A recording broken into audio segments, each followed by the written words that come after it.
Hi, this is Kerby Anderson. You know, each day we take on the tough issues and provide a biblical perspective to them. The topics we cover are wide-ranging: apologetics, theology, prophecy, creation and evolution, intelligent design, marriage, family, child-rearing, the millennial generation, trends in society, politics, economics, business, religious liberty, the Constitution, public policy, foreign policy, military policy, tensions in the Middle East, abortion, homosexuality, pornography, sexual ethics, media, technology, history, and America's godly heritage.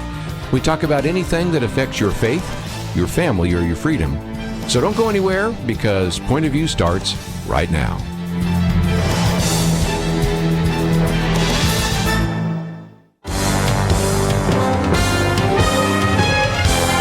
Across America, live.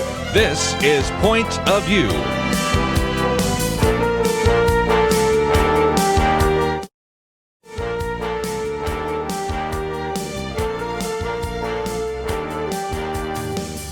And now, Kerby Anderson. Thank you for joining me today. We are going to spend some time looking at, just real briefly, a few things happening in the state of Texas. Kind of a follow-up to something that we oftentimes do here in that first hour.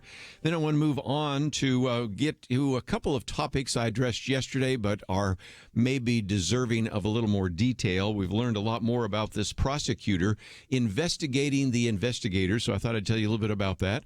Of course, Alabama's governor did now sign the nation's most restrictive abortion ban into law. What does that mean? And there are various comments and perspectives people have on that.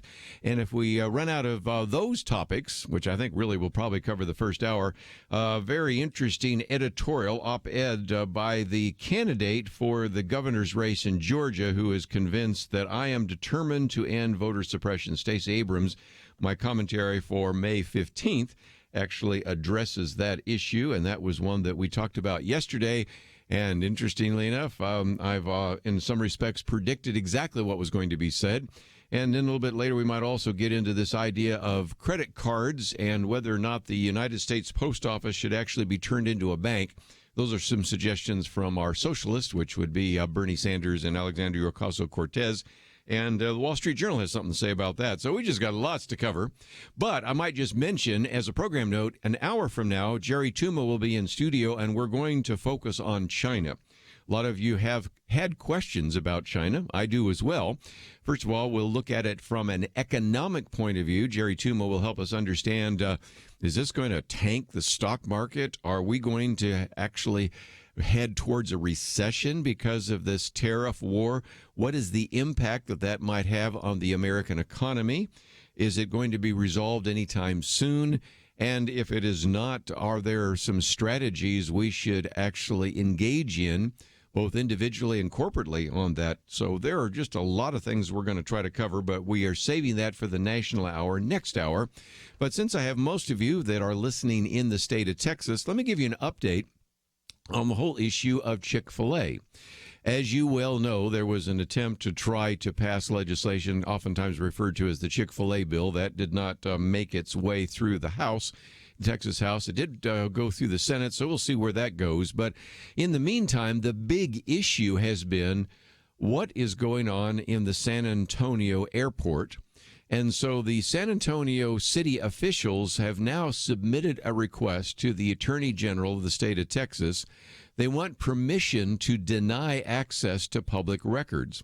As you might remember, our friends at First Liberty said, okay, if you are preventing Chick-fil-A from having a restaurant at the San Antonio airport, then we would like to look at some of these records, because after all, you are receiving federal funds.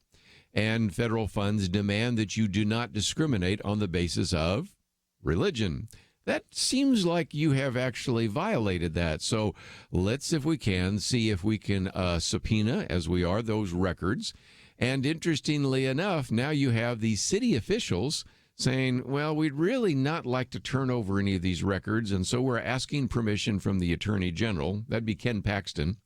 And I think the answer to that might be no, but nevertheless, that's the case. So I thought I'd read this quote from Keisha Russell. She's been on with us on a number of occasions, usually on Friday, although I think she's been on even our Millennial Roundtable. Associate Counsel for First Liberty, and she said, What do San Antonio officials have to hide? Transparency, she says, is essential to ensuring public trust in government. Tolerant and inclusive city officials should have no reason to deny the public an opportunity to review how and why they make their important decisions. And so, of course, as we've pointed out in the past, First Liberty Institute attorneys requested public records, communications notes, and other documents, including emails, text messages, notes, statements, letters, reports, and comments produced by what? The San Antonio City Council, or also for many employer staff member of the City Council related to the contract or to Chick-fil-A. And of course, as you well know, just to give you some background, back in March, that's when the City Council of San Antonio voted to approve a contract with the particular group to operate concession space in the San Antonio International Airport on the condition that Chick-fil-A, which was part of the concession lineup, be excluded. So again, this is a little different than the one, for example, in Buffalo, New York, where Chick-fil-A was trying to get in. This one was already part of the lineup, and they said, well, we will actually enter into a contract if you exclude Chick-fil-A from the list of those that actually will be participating in the San Antonio airport. And of course, First Liberty then said, wait a minute.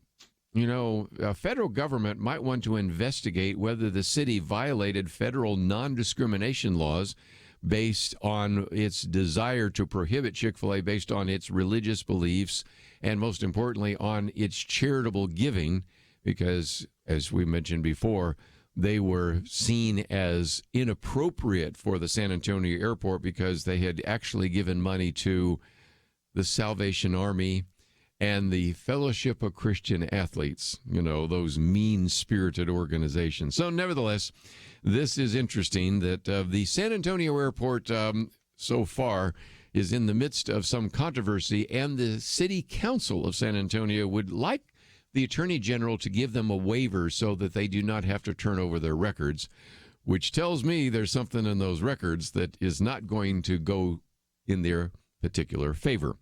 Just before we take a break, though, while we're talking about Texas, we are headed down to less than 2 weeks before the Texas legislature actually ends, I should say.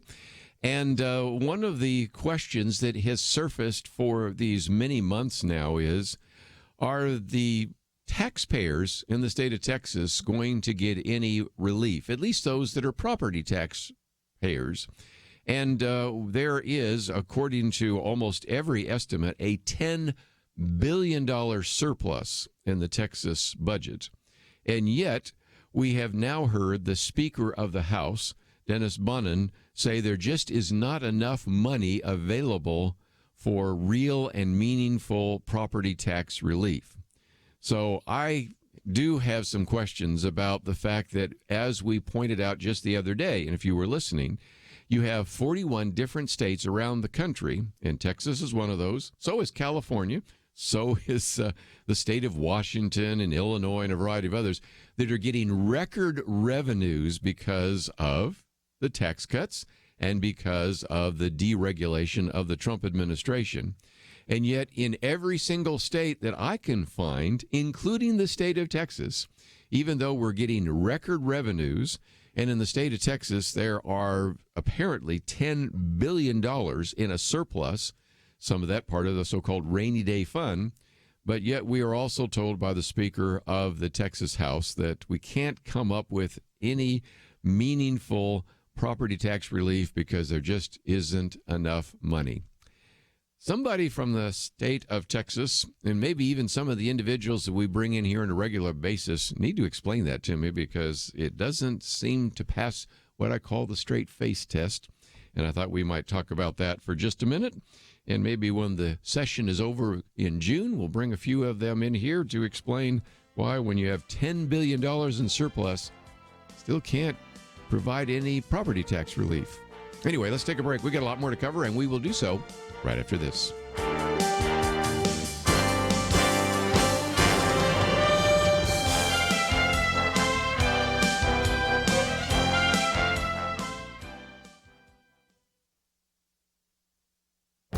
This is Viewpoints with Kerby Anderson. Should convicted felons be allowed to vote?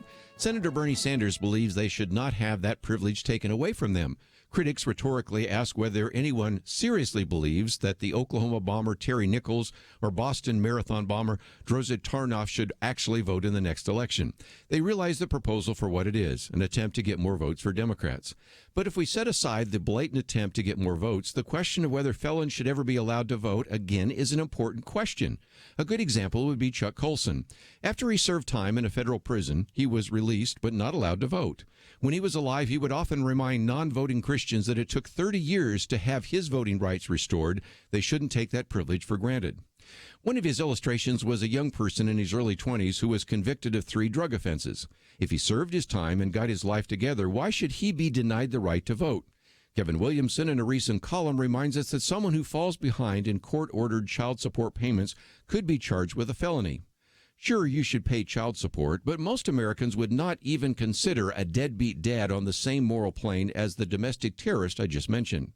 We deny felons the right to vote for the same reason we don't let them practice law. We don't trust them with legal or political power they have already demonstrated they do not respect. Of course, we also don't allow them to buy guns or engage in a variety of activities. And so if candidates pushing voting rights for felons would also be talking about restoring other rights to convicted felons as well, it might be easier to take their slogans more seriously. But we should have a discussion about whether rehabilitated criminals should have voting rights restored. I'm Kerby Anderson, and that's my point of view.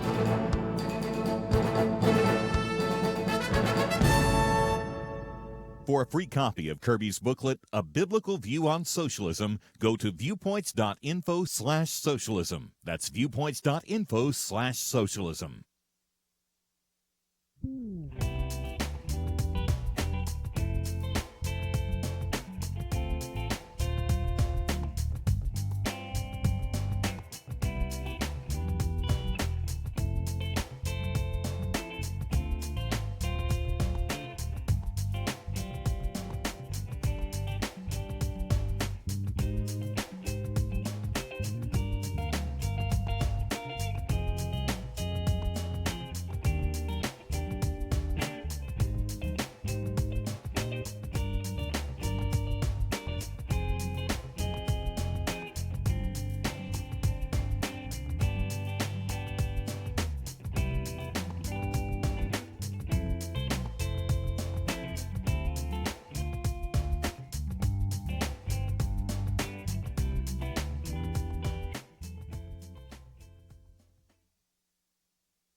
You're listening to Point of View, your listener-supported source for truth. Over the next couple of weeks, you're going to hear a little bit more about a man by the name of John Durham. I mentioned that yesterday, but I thought I would go through this in a little more detail because I do know what is going to happen, and I hate to always sound cynical, but sometimes when you've been doing a talk show for a third of a century, I guess if we figured out I've been doing this since 1986, so what was that, 33 years? That's a third of a century. You after a while get a little more skeptical about how some of this happens.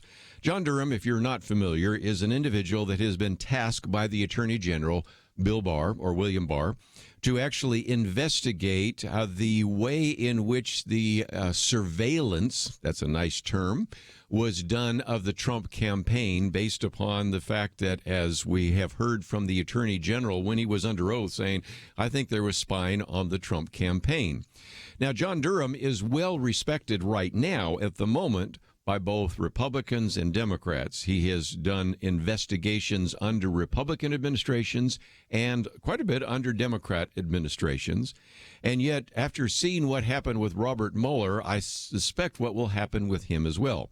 Robert Mueller was the fan of all the Democrats. He was the Boy Scout. He was a man of integrity until his report came out and then said there was no collusion. Then all of a sudden, Robert Mueller was just a lackey for Donald Trump. And so you can kind of see where this is going to go. But perhaps one of the more respected investigators for the individual who has been known to prosecute FBI agents is this man by the name of John Durham. So I thought for just a minute, given the fact that you're going to, over the next couple of weeks, hear his name, and then when he does issue his investigative report, which has actually been taking place for some time, so it may indeed surface even before June, As soon as he begins to maybe indict some individuals, there's evidence right now that he's already called some people before a grand jury. Then when he starts going after some of these individuals that have been fans of the Democratic leadership in the House or those kinds of people, then you're going to have all sorts of criticism. But let's kind of get a sense of, okay, what do we know about this individual? And the Daily Signal the other day put out 6 things you need to know. And so just real quick, I'll go through those. Number 1, he's a career prosecutor, 68 years of age. He's actually comes from Connecticut, was a state prosecutor there in New Haven, and is an individual that has served in non-political positions in the U.S. District of Connecticut, based mostly in New Haven, Connecticut. From 1982 to 89, he supervised field office for the Boston Strike Force. That's where, for the first time, he actually did some investigation of how there was a cover-up of some of these FBI agents. And so, interestingly enough, he also was appointed by Jeff Sessions as the acting U.S. Attorney for Connecticut starting in October of 2017, and then was nominated for that post then later on, and took office, of course, in February 2018. So he's really been involved for some time as a deputy U.S. attorney and a variety of others. But that brings us to the second point, because in 1999, then the Attorney General was Janet Reno under, what? Bill Clinton appointed him to investigate corruption in federal law enforcement in Boston. And this has to do with 2 different mob figures. I won't go into all the details there, but these were individuals who were actually mob figures. There were all sorts of informants.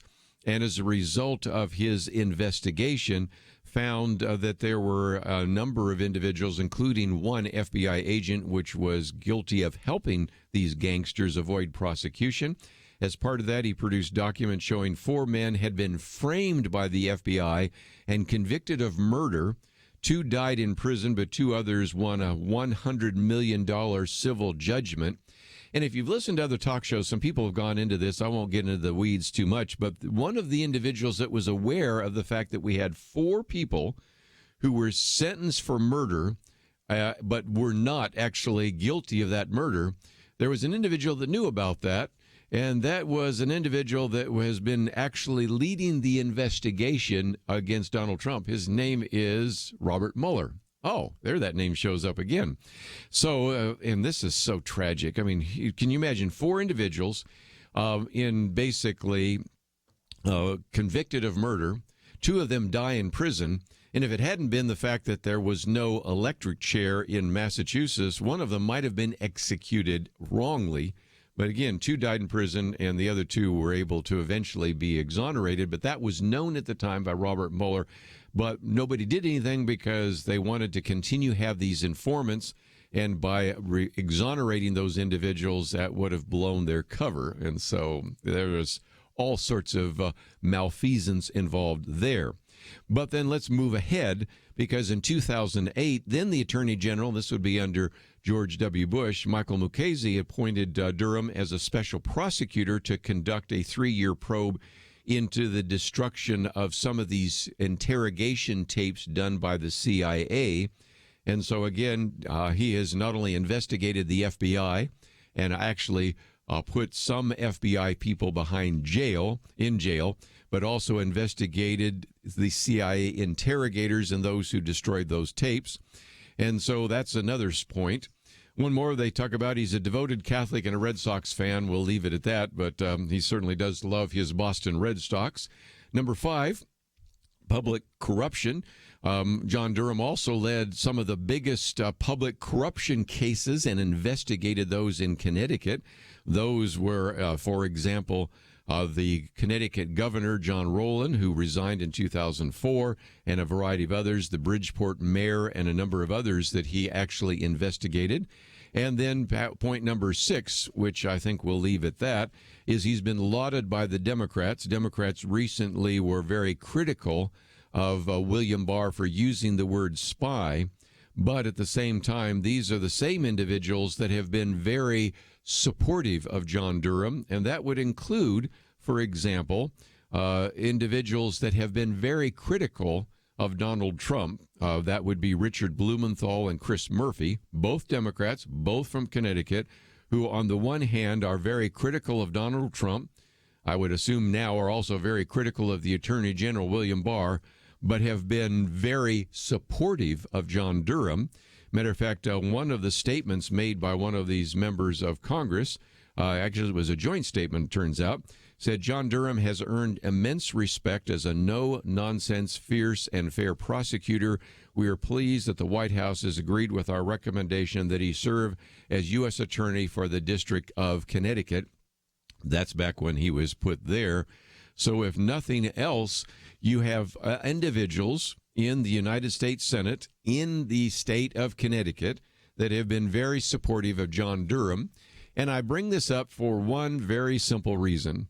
As soon as he begins to rattle the cages, maybe indict individuals, maybe call for the prosecution of certain individuals in the FBI, I suspect they may turn on him. But it's worth recognizing that this individual who is now charged with investigating the investigators is somebody that people have been very supportive of in the Democratic Party, including in the state of Connecticut. So I just thought I'd mention that as one more issue to address. We come back from the break, though. I want to spend some time talking about this issue of voter suppression. And the reason I want to do so is my commentary yesterday was on that. And it turns out as well yesterday you have Stacey Abrams, who was the gubernatorial candidate in the state of Georgia, who wrote an op-ed in the New York Times, Why I'm Determined to End Voter Suppression. And her argument is that true voter access means that every person has the right to register, cast a ballot, and have their ballot counted without undue hardship. I would completely agree. But then she goes on and tries to make the case that that was not happening in the state of Georgia. And because of that, that is why she lost the election. And as I pointed out in the commentary yesterday, she lost by 54,000 votes. So when we come back, I'm going to give her due. There's a couple of places where this idea of trying to find an exact match on voter rolls may be a little too, maybe a little too much scrutiny is probably a good way to say it, or require too much cohesion. But at the same time, where there are maybe a few things that need to be fixed in the voter registration rolls, the bottom line is that did not account for 54,000 votes that she lost by. So we'll talk about that, and if nothing else, get into this issue of voter suppression, and then we'll talk about now Alabama joining Georgia, while we're talking about Georgia, as another state with an abortion ban. And what does that mean, and will that be used perhaps by various entities, including some pro-life entities, to challenge Roe versus Wade? So we've got a lot more to cover. We'll do that right after these important messages.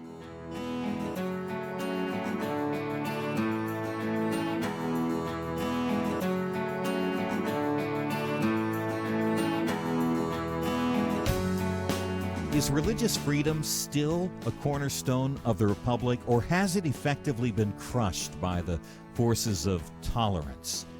America needs Christians to be informed and as unified as possible, applying God's wisdom to civic life.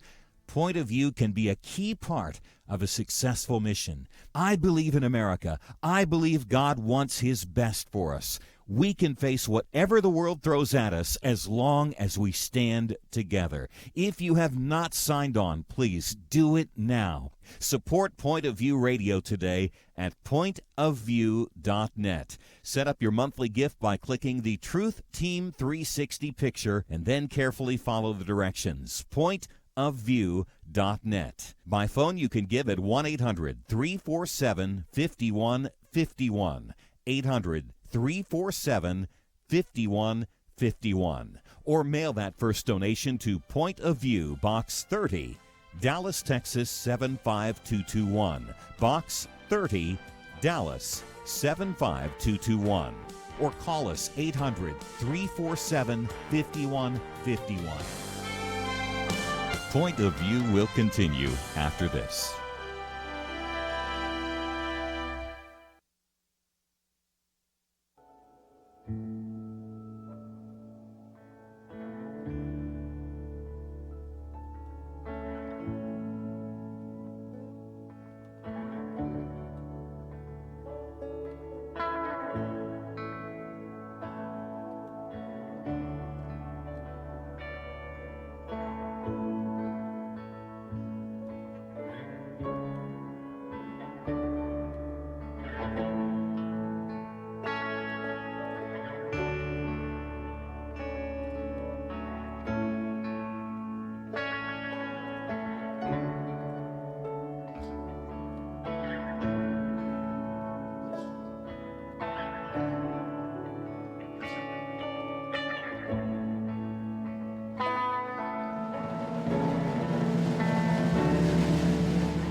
are listening to Point of View. The opinions expressed on Point of View do not necessarily reflect the views of the management or staff of this station. And now, here again is Kerby Anderson. Back once again, if you'd like to join our conversation, 1-800-351-1212. Let me take on voter suppression, if for no other reason, because I wrote about it yesterday. And I wanted to, first of all, when I wrote that piece that was on the website yesterday, and if you have not read it, you can go back and click on pointofview.net, and then you will see a section that says viewpoints. There's a little banner there that says see more viewpoints. So even though my viewpoint today is on voting felons, which I'll get to a little bit later, the one yesterday was on voter suppression. And this is a phrase being used more and more to basically cause people to back off from any kind of attempt to create any type of integrity in our voter rolls. We can, I think, at least acknowledge that there have been examples of voter fraud. And even though you have the Brennan Center and others saying, no, there's no voter fraud, I applaud the Attorney General of the state of Texas, in particular, Ken Paxton, since we were talking about him just a minute ago, because he's decided to prosecute voter fraud. Because the argument that has been made up until now is, well, voter fraud doesn't exist because how many people are being fined? How many people are going to jail for voter fraud? And there's a very good reason why that doesn't happen too often, because most voter fraud is prosecuted at the county level. Now, imagine you're a prosecutor and you're at the county level and you've got all sorts of issues you're addressing right now. You've got petty theft, you've got crime, you may have a murder, you may have a couple of them depending on where you live. And then voter fraud is one of those issues where the penalty is very slight. And the difficulty in proving it sometimes is very high. And you say, well, that is by definition going to be put on the back burner because I'm just simply not going to get to it. And so as a result, you don't have a lot of prosecution of voter fraud, which, of course, encourages more of it. And so when you have the Attorney General saying, okay, we're going to take you up on your offer because you're saying because we aren't prosecuting voter fraud, it doesn't exist. Well, we know it exists, and we're going to prosecute it. He said the other day in an event that he was at that at the time he only had one individual in his department tasked with dealing with voter fraud. One person in the state of Texas for the entire state of Texas. You can see again how that becomes a real issue in terms of manpower. He was going to ask the governor for some more. I don't know if he got someone else. But there also, as I talk about yesterday in my commentary, a problem because voter fraud is not poorly defined. It needs to be accurately defined. And I point out a good example of that. We're having people right now in North Carolina saying that there is voter suppression and because the people in the state of North Carolina can only vote 10 days before an election, and it used to be they could vote 17 days before an election. In Florida, they've reduced the number of early voting days from 14 to 8. Now, the bottom line is if you're a citizen, you're properly registered to vote, you can still vote, but you only have 8 days to do it instead of 14. And there's all sorts of reasons for that I won't go into, but that's not an example of voter suppression. You can vote early, and you can even vote on the day of. And if you really believe that that's an example of voter suppression, there are at least a dozen states I could count that don't have early voting at all. So then you'd have to say those states actually are engaged in voter suppression. And, of course, you see the fallacy of that argument.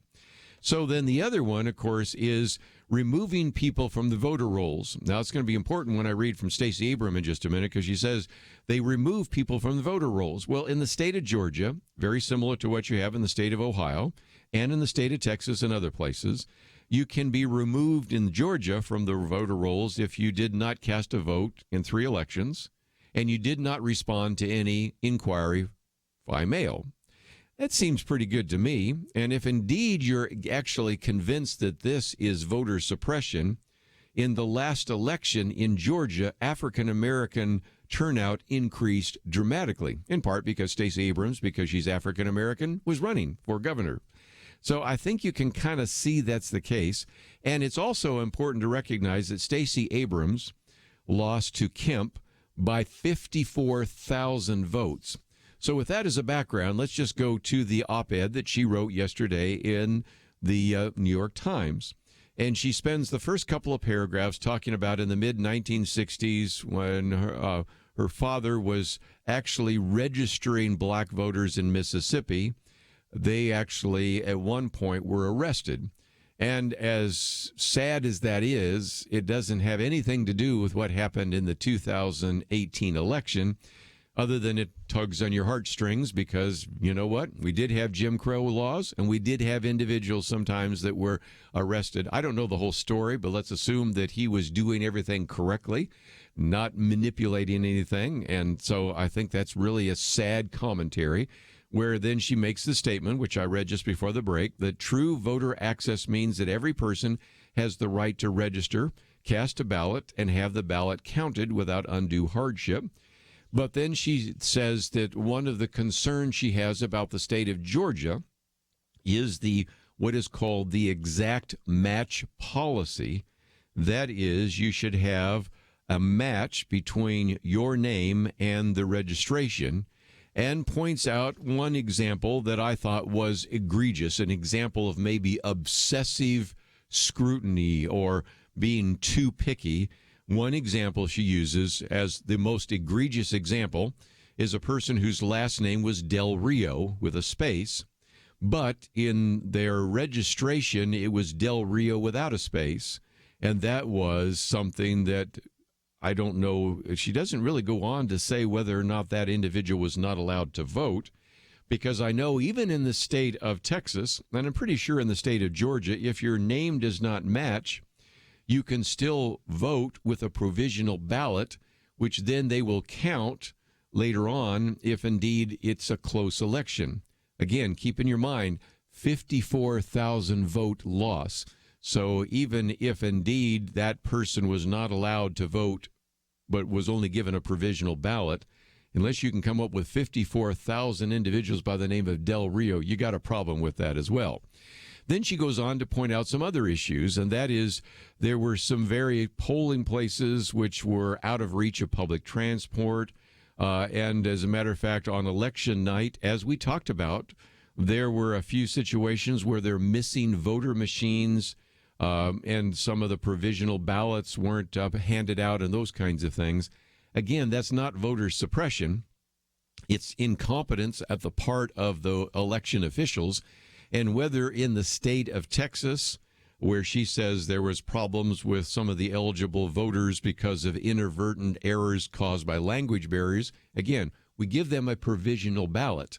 And then if it's important, if that would make a difference in the election, they go back and count those provisional ballots, or they actually give them scrutiny after the fact.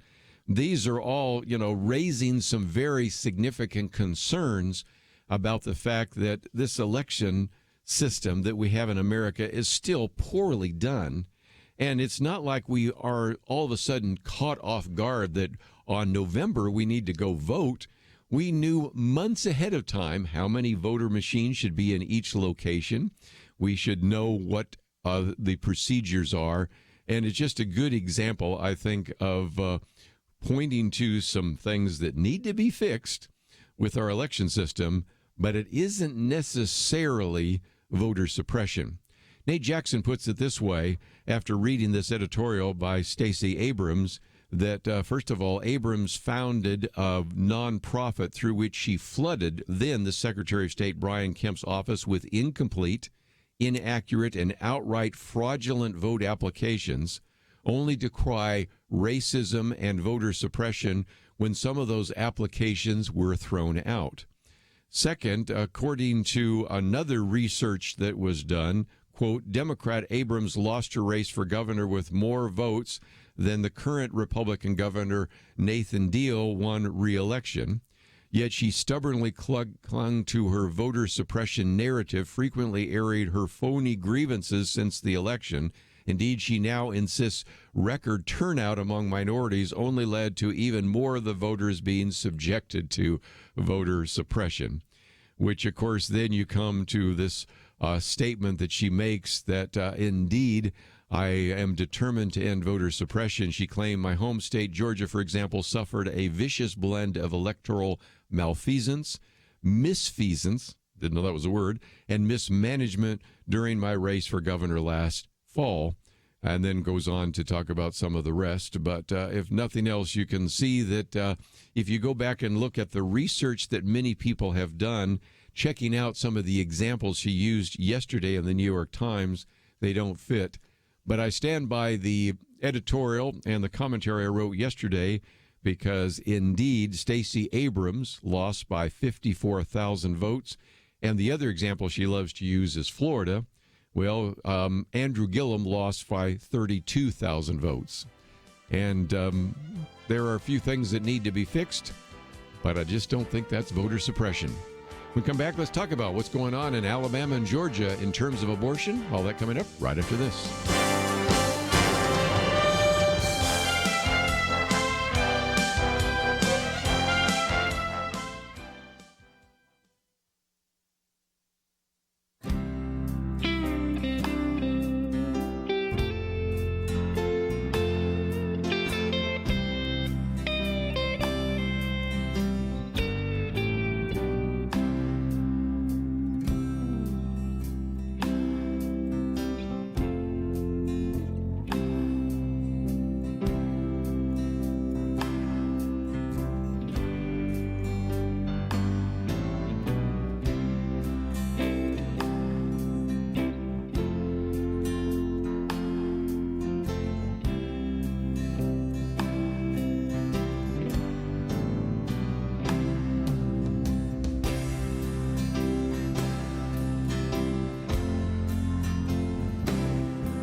Now, back to Point of View, your listener-supported source for truth. Okay, for a few more minutes, a little bit later, I'll get back into this issue because you've got now Alabama, and the governor did sign the nation's most restrictive abortion ban. And, of course, we've talked about the heartbeat bill in Georgia, so I'm going to put the two together for just a minute, although I will admit that the Alabama Human Life Protection Act is even more restrictive than the one in Georgia, but I'm going to treat them together to make a point. There are a number of individuals that are saying this is the wrong kind of strategy, and I want to give them their due, whether it's been Pat Robertson on the 700 Club, whether it's Ramesh Ponnuru or a variety of others that say, you know, this is just too extreme. We need to maybe come up with an incremental approach to begin to challenge Roe versus Wade. David French, who's been on the program with us before, and we've talked about, actually says, no, this is the opportunity to throw down the gauntlet, he says, against Roe versus Wade. And the point he's making is that the Alabama bill bans all abortion in the state. And he's actually saying it's worth considering why this represents an important moment, he says, in the battle for life in the United States. Because Alabama's bill, and then he also adds Georgia's new heartbeat bill or law now, represent the right kind of legal and philosophical challenge to Roe versus Wade, and why now is exactly the time to make the challenge. He doesn't say it here, but he has said it in a previous commentary, so I want to kind of fill in the gap of what maybe isn't necessarily mentioned in this piece. And that is, his argument is that if you really want to challenge the issue of Roe versus Wade, the decision, the landmark decision in 1973, you have Roe versus Wade and Doe versus Bolton, those particular cases were based upon the assumption that if indeed a child could exist outside the womb, the issue of viability, then there could be a compelling state interest. And so even though Roe versus Wade essentially overturned 50 different laws, some laws which were very liberal, California, New York, for example, some which were more restrictive, Texas, which is, of course, where Roe came from, Henry, what was his last name? Actually were the ones that defended that particular law. But in every particular case, there was some restriction on abortion. And the decision, 7-2 decision, basically said you could not have any restriction on abortion, but you could perhaps have a compelling state interest after viability. Well, back then, viability was in the late second trimester. Now, of course, with the advent of neonatology and advances and things like that, it's much earlier in the second trimester. These heartbeat bills simply say in the first trimester, after the first trimester, once you have a heartbeat, that can be justified in terms of any kind of prosecution on the issue of abortion. But the bigger issue, and it gets back to this particular case, was the issue of personhood.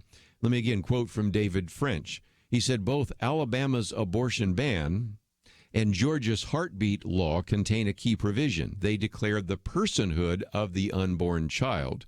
This is a vital measure, he says, that is aimed directly at a key portion of Roe versus Wade.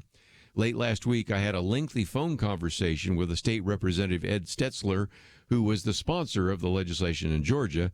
He said his bill wasn't waving its fist at Roe, it was answering Roe. And the reason for that is if you go back and read the actual Supreme Court decision in 1973, the Supreme Court said, we will not decide when life begins. Well, then if you don't know when life begins, the natural assumption would be you assume there is life in the womb unless you can prove there isn't otherwise. But they just simply dodge that question and then make the other case that since the 14th Amendment only protects persons, and since we don't believe that we have a person inside the womb, we deny its personhood. Now, of course, you can see how personhood was the big issue in the 14th Amendment because the Dred Scott decision decided that slaves were not persons, so they weren't governed by the Constitution. That's why the 14th Amendment. And so these particular laws challenge and in some respects answer the question that never was resolved in Roe versus Wade, because we know a lot more now because of neonatology, because of fetal monitors, because of ultrasound and the rest, that we are dealing with a person inside the womb. And if we're dealing with a person inside the womb, then that is the case. And he specifically points out that the key provision in Roe, written by Justice Harry Blackmun, was that if the personhood of a baby is established, then the pro-abortion case collapses. Well, that's exactly the argument being made in Georgia and even more explicitly in Alabama. Now, we recognize that these cases are going to be, declared unconstitutional by some liberal federal judge. Won't be hard for NARAL, the National Abortion Rights League, Planned Parenthood, whoever, to find somebody that will declare these unconstitutional. And then it will make its way up eventually to the Supreme Court. And at that point, then we'll have to see whether or not the court accepts the idea of the personhood of the unborn. And if it does, then Roe versus Wade no longer can stand, and that, if nothing else, will return it back to the various states. And the argument being made by David French, which I want to get back to, is simply this. The bottom line, very simply, is that when we're dealing with the issue of abortion, we certainly don't want to have a challenge to Roe versus Wade, which is based upon whether or not an abortion doctor has admitting procedures at a hospital. Because many of these laws, these pro-life laws that have stood muster, have, for example, had a 24-hour waiting period, informed consent, maybe requirements that the abortion clinic have the same kind of facilities as a outpatient facility, or those kinds of things, or that the doctor have admitting procedures, privileges at a local hospital. But if you're going to challenge Roe versus Wade, and the only laws you have are a 24-hour waiting period, or whether or not the abortion doctor has admitting privileges at a hospital, you can see why the justices would say, well, we don't really need to overturn Roe versus Wade. We just need to tinker around the edges. So that's why the argument is being made that we need a much stronger law to say, no, we don't want abortion in the state of Alabama, Texas, Georgia, wherever it might be. And it's also one of the reasons why on the other side, you've seen in New York and in Rhode Island and in Virginia and a variety of other places, attempts to pass laws saying that abortion is legal right up to birth, where you have just this almost complete dichotomy where you have pro-life legislation in certain legislatures and very strong not even pro-choice, but almost pro-abortion legislation in others, because they all see what's coming down the road. So if nothing else, maybe that explains why you see on the part of some individuals no longer a desire for incrementalism, but instead a desire to really challenge and to throw down the gauntlet and to really call on the justices on the Supreme Court to reevaluate Roe versus Wade based upon this issue of personhood. So we're going to take a break. When we come back, Jerry Tuma is going to be with us. So we're going to focus our time and attention on China for a while. All the questions maybe you've had about what are these tariffs doing? What's the impact on the stock market? What's the impact on the economy? What should I do if these tariffs continue? What's this going to do for me in terms of my finances? We're going to spend some time really getting into that in some detail. So again, you're going to find some excellent articles we've posted on the website, pointofview.net. And so I hope that you'll go there, find those articles, read them, and maybe even interact with us as we open up the phones a little bit later. Let's take a break. We're going to focus on China right here on Point of View after these messages. There is no more dangerous time than when things are going well. Remember Elijah on Mount Carmel? Fire came down. There was no doubt who was God, but what happened next? He went from amazing faith to a time of great fear and depression. Many Christians have been very thankful a certain Democratic candidate for president was not the one to nominate two replacements for the Supreme Court. But as with Elijah, times of great victory are also times of great danger. Moments like this are not the time to take it easy. This is not the time to let our guard down. This is a time to double down on our work in the community, to serve and pray and plan and invest in a better future. This is the time to join Point of View's Truth Team 360 to make sure today's promising gains are not lost tomorrow. Show your commitment to our future by visiting pointofview.net/team or call 800-347-5151. Ask to join the Truth Team. Pointofview.net/team and 800-347-5151. Point of View will continue after this.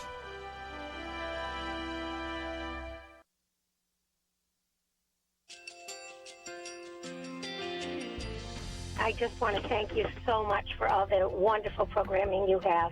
You're just absolutely fantastic. I recently started listening to Point of View, and I really found it interesting because of the different subjects you cover. Thank you for that.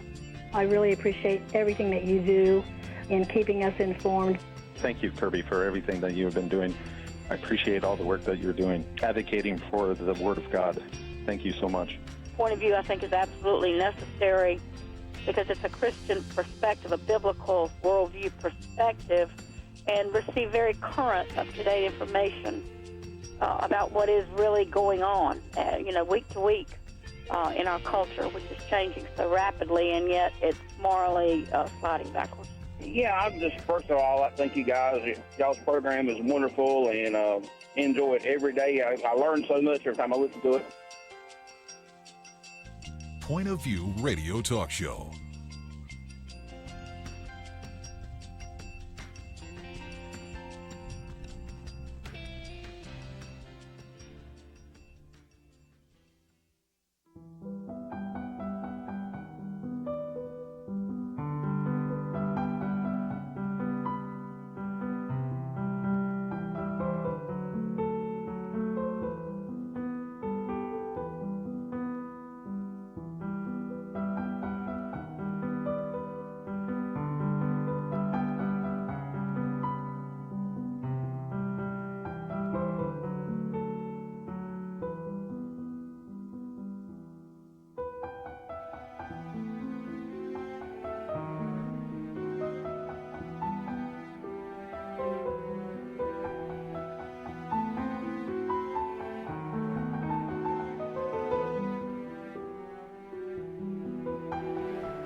Hi, this is Kerby Anderson. You know, each day we take on the tough issues and provide a biblical perspective to them. The topics we cover are wide-ranging: apologetics, theology, prophecy, creation and evolution, intelligent design, marriage, family, child-rearing, the millennial generation, trends in society, politics, economics, business, religious liberty, the Constitution, public policy, foreign policy, military policy, tensions in the Middle East, abortion, homosexuality, pornography, sexual ethics, media, technology, history, and America's godly heritage. We talk about anything that affects your faith, your family, or your freedom. So don't go anywhere, because Point of View starts right now.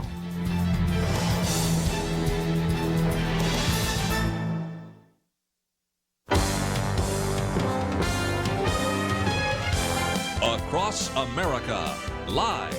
This is Point of View.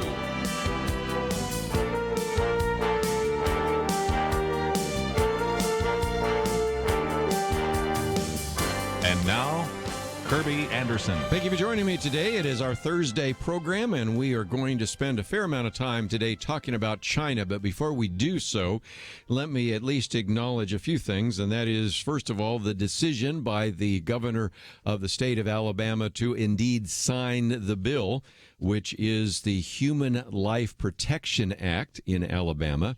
And that means now that we have a bill out of Alabama and one out of Georgia that are both really intended to challenge the abortion decision of Roe versus Wade. So I want to talk about that for just a minute, but we're going to spend a fair amount of time today talking about China, and we'll do that looking not only at the economic consequences. You'll find articles that we have here on China Talks in the New Phase, which talks about the issue of the tariffs. We also will talk about the trade war and the stock market. That's another article we've posted. And then a little bit later, I'll talk about the Chinese military and why many people think that China is perhaps the most dangerous threat internationally. I'm not minimizing, of course, a variety of other threats, including terrorism, but those are 4 articles we've posted on our website today, pointofview.net, so I encourage you to read those, and we'll get to those. A little bit later, I also want to talk about voter suppression. My commentary yesterday was on voter suppression, and even as my commentary aired yesterday, you have Stacey Abrams, who is the gubernatorial candidate for Georgia, writing a piece in the New York Times, Why I'm Determined to End Voter Suppression. And I want to kind of address that issue as well, and a variety of other topics we will put on the table. But let me focus for just a minute on what has happened in Alabama, and to recognize that there are some differences in terms of whether or not this makes some sense. There are some that have referred to this particular bill as too extreme. There have been some that have called for a more incremental approach, and I respect those individuals. Even the other day, Pat Robertson, I think on 700 Club, said that the bill was extreme. Ramesh Punaru, writing for the National Review, said, we really would do better if we were to do this in an incremental way.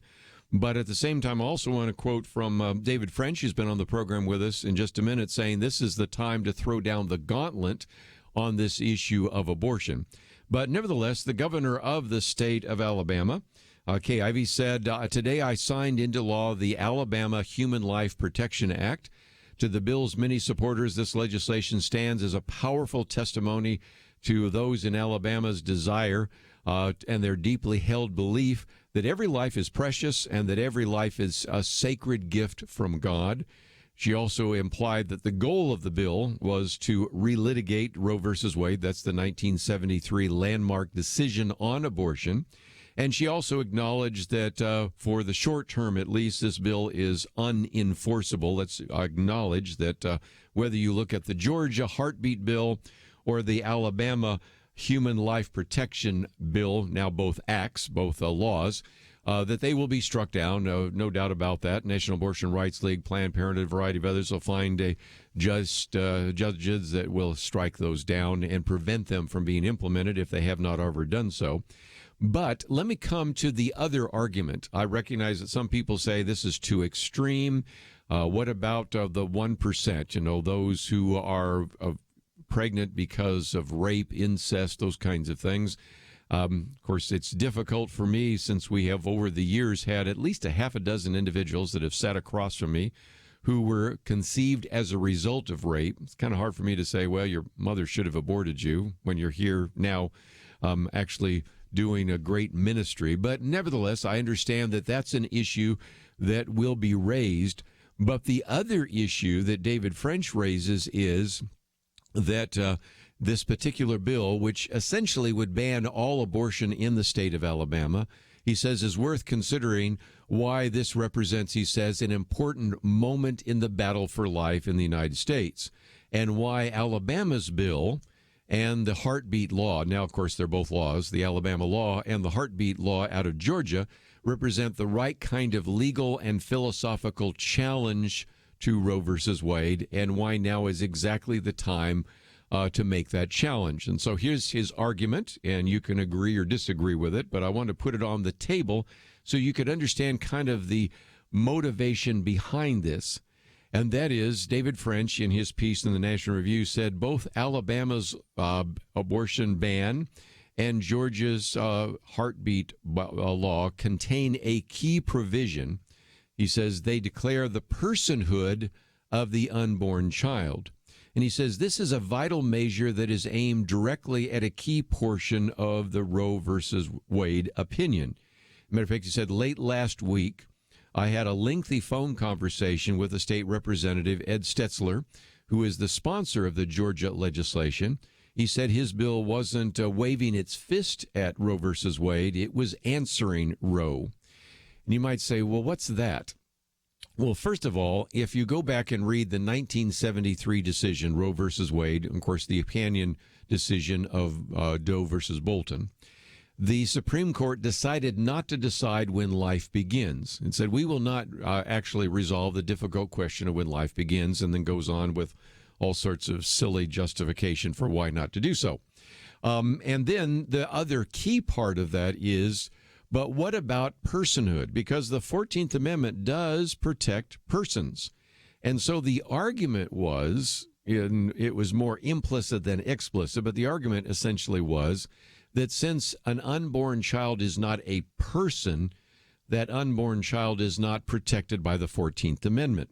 But the same argument then was, after viability, since it could live outside the womb, well, then we would consider it a person. If a child is born, well, then it's obviously a person, or at least was the sort of the argument. So then there could be a compelling state interest. There could be state laws that could still protect, after viability. And so that's why you've had a number of states over the years that have been able to ban third trimester abortions.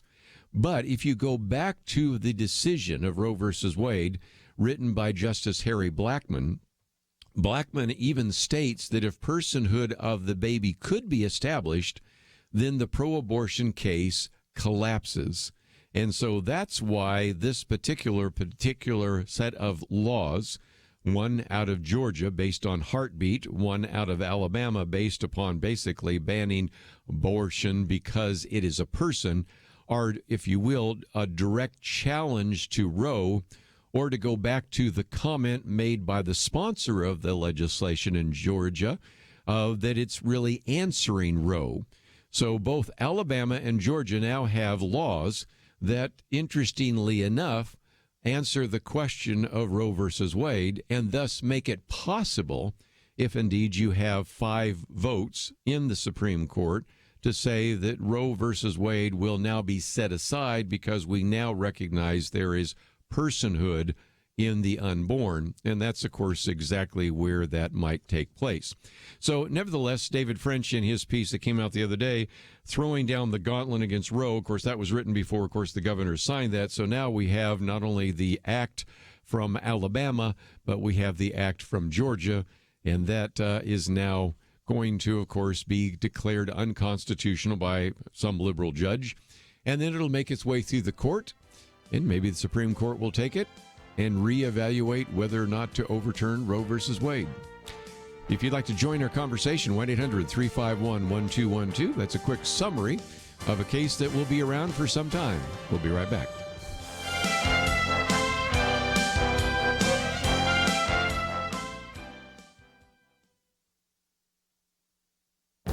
This is Viewpoints with Kerby Anderson. Should convicted felons be allowed to vote? Senator Bernie Sanders believes they should not have that privilege taken away from them. Critics rhetorically ask whether anyone seriously believes that the Oklahoma bomber Terry Nichols or Boston Marathon bomber Drozd Tarnoff should actually vote in the next election. They realize the proposal for what it is, an attempt to get more votes for Democrats. But if we set aside the blatant attempt to get more votes, the question of whether felons should ever be allowed to vote, again, is an important question. A good example would be Chuck Colson. After he served time in a federal prison, he was released but not allowed to vote. When he was alive, he would often remind non-voting Christians that it took 30 years to have his voting rights restored. They shouldn't take that privilege for granted. One of his illustrations was a young person in his early 20s who was convicted of 3 drug offenses. If he served his time and got his life together, why should he be denied the right to vote? Kevin Williamson, in a recent column, reminds us that someone who falls behind in court-ordered child support payments could be charged with a felony.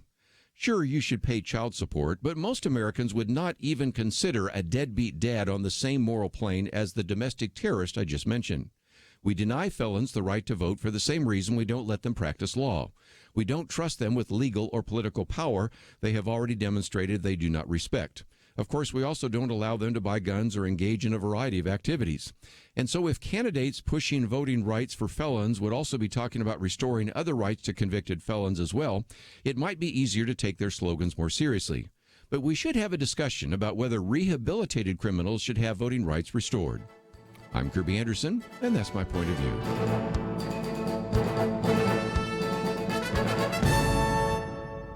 For a free copy of Kerby's booklet, A Biblical View on Socialism, go to viewpoints.info/socialism. That's viewpoints.info/socialism.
You're listening to Point of View, your listener-supported source for truth. Back once again, we're going to get to China a little bit later, but as soon as we have Jerry Tuma join us in studio. But let me take on one other issue that I think is going to be important, and that is voting.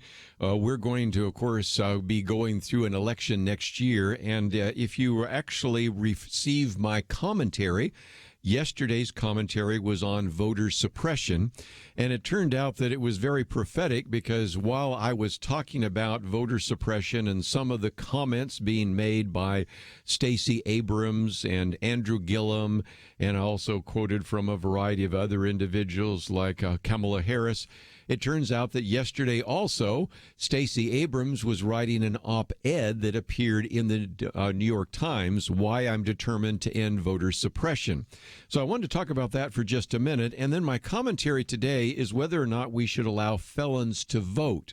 Another real important issue, something that has been proposed by Senator Bernie Sanders. So let's talk about voting for just a minute. And my comment before we get to Stacey Abrams' comment was that sometimes we have people use the phrase voter suppression in an inappropriate way. And it might be good to define the term. And my commentary yesterday points out that for those of you, for example, in the state of North Carolina, early voting next year has been reduced from 17 days to 10 days. Well, that's not voter suppression. Yes, you still can register to vote. You can still vote early, but the number of days you can vote early have been reduced down to 10 days, which I still think is very generous.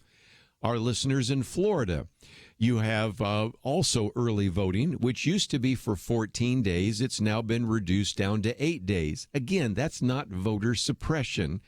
It is certainly maybe a little inconvenient for a few of you, but you have more than a week before the actual election to vote. So, again, you can register to vote.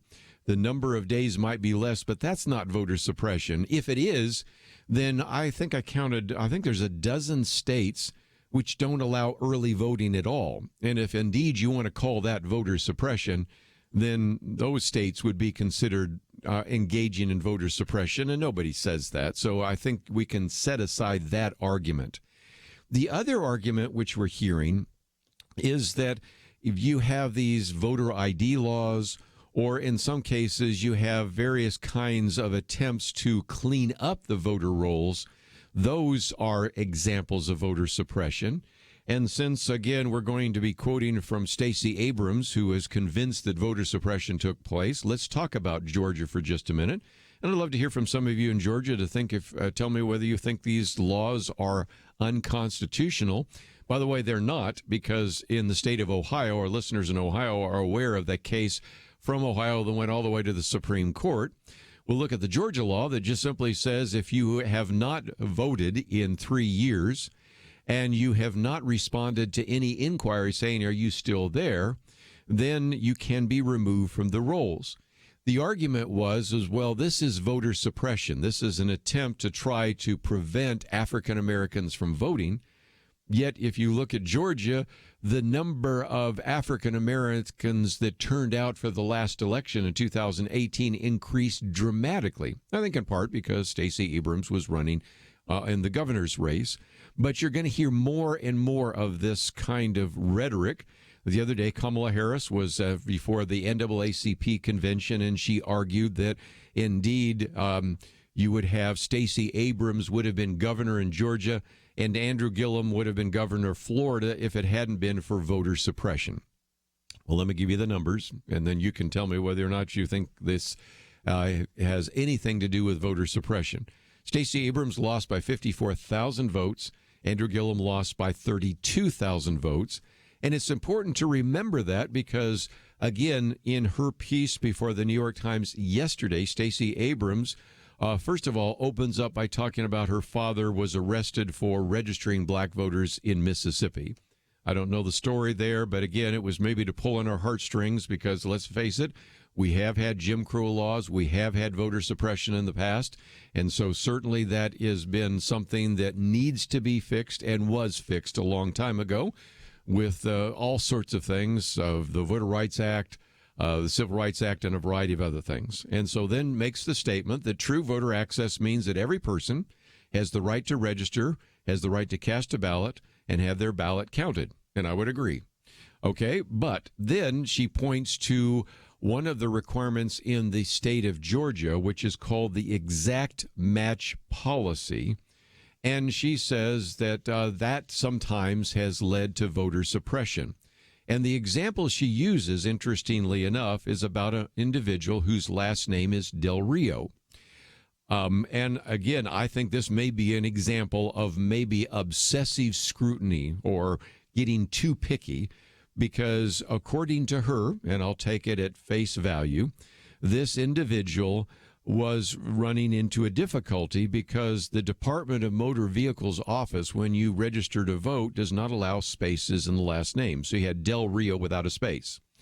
But the voter rolls have Del Rio, Mr. Del Rio, with a space, and that was considered to be not an exact match. Now, I don't know what happened to Mr. Del Rio, whether Mr. Del Rio was not allowed to vote. I suspect what may have happened is Mr. Del Rio was given a provisional ballot, because I know what happens since I'm in the state of Texas. I'm a precinct chairman. I know how this takes place. Probably get a provisional ballot, and that means that they don't count the ballot that night. But if that was important in terms of an election, that would make a difference. Then you go back and look at those ballots and evaluate them. And again, recognize she lost by 54,000 votes. So I don't think we had 54,000 Mr. Del Rios out there. But nevertheless, that is something that maybe needs to be fixed. And I'll be the first to admit that sometimes what is called voter suppression is incompetence on the part of election officials, because later on in her piece, she talks about the fact, as we have acknowledged even on election night back in 2018, that you had some places where there were missing voter machines, where sometimes provisional ballots were simply set aside, and a variety of other things. And that's maybe not voter suppression. It's a good example of incompetence. And this is one of those things which, for an individual that has been doing the talk show as long as I have, I think we figured out I first started as a guest host in 1986. So was that 33 years? So it's a third of a century. Every 2 years, and certainly every 4 years, I just shake my head at every kind of problem that surfaces at a polling place. It's not like we didn't know that the election was going to take place in November, and I'm hoping that we get all of that fixed by the primary season next year. But again, Nate Jackson points out that when you look at what Stacey Abrams has been alleging, he says that, first of all, she founded a nonprofit organization through which she then flooded the Secretary of State's office with incomplete, inaccurate, or outright fraudulent voter applications, only then to cry racism and voter suppression. So he does not have a lot of sympathy for that. And then, interestingly enough, one of the other people reported that you have to recognize that Democrat Stacey Abrams lost in the governor's race, but she did receive 1.9 million votes. The governor at that time, Nathan Deal, had won re-election with 1.3 million votes. So we saw a dramatic increase in the number of voters in the state of Georgia. And if nothing else, I think one of the reasons why I talk about the fact that when we hear voter suppression, first of all, let's not mix voter suppression, which may indeed sometimes take place, with individuals that are saying it's voter suppression because we've reduced the number of days for early voting, or we've removed certain voters from the voter rolls because they haven't voted in years and they never responded to a card sent to them asking, are you still at this address? So those are some important distinctions that I think need to be made. And my commentary today is about voting felons. And, of course, a lot of people have been very critical of the fact that Bernie Sanders believes that felons should be allowed to vote. And, you know, really, do we think that the Oklahoma bomber Terry Nichols or the Boston Marathon bomber Drozer Sharnoff should vote in the next election? Well, probably not. If for no other reason than a person that has, in many particular cases, already shown that they do not respect the law, should not be given legal or political power. But I do raise the question, what about individuals that have served their time? And the example I use is Chuck Colson, an individual who for many years was not allowed to vote simply because he was convicted of a felony. I think there is a conversation we sometimes should have. Should an individual who has served their time and has rehabilitated them, should not they be allowed to vote? I think that's a conversation worth having. But let me take a break, and if you'd like to join our conversation, 1-800-351-1212. We're going to spend some time later talking about China. We'll be right back. You look at all your monthly costs, your bills, your income, and it seems like there's never quite enough. You know what would help? What would really help? Finding $500 a month to help balance things out. And that is the typical savings, $500 a month for a family when you switch to MediShare for your health care. MediShare is a Christian healthcare sharing ministry, and it works. No wonder more than 400,000 people are doing this now. And look, whether you're single or married or you have kids, this could make sitting down to do a monthly budget a lot more fun. Just think what you could do with $500 a month. That can cover a car payment or pay back loans or whatever. Join MediShare and go out to dinner to celebrate. Find out more. The MediShare people are so easy to talk to. They can answer any questions. They are super friendly. Call 855-90-BIBLE. That's 855-90-BIBLE. 855-90-BIBLE. Tired of fake news? Support truth. Join Point of View's Truth Team and bring healing to America. Go to pointofview.net/team, pointofview.net/team, or 800-347-5151. Point of View will continue after this.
are listening to Point of View. The opinions expressed on Point of View do not necessarily reflect the views of the management or staff of this station. And now, here again is Kerby Anderson. Back once again, if you'd like to join our conversation, 1-800-351-1212. We're going to get into the subject of China in just a minute. Jerry Tuma with us, but let me take some of the phone calls. First of all, one person said that people don't always register to vote because they are concerned that if they do so, that would make them eligible for jury duty. That's an argument that's been used that, at least in some states, I don't know all states since we broadcast in 42 different states, is fallacious, because I know that they look at other things besides just whether or not you register to vote to pick out those people that are eligible for jury duty.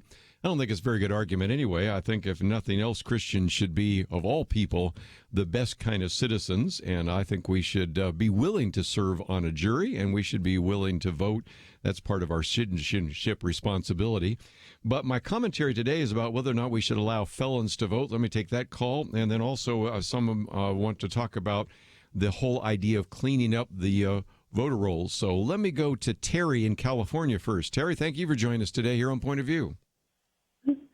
Oh, hi. Thank you. Yeah, I actually think that it would be good. It would be a sign from God that a felon had served his time. He deserves a second chance like the rest of us. And why not possibly have them re-register to vote with a waiting period?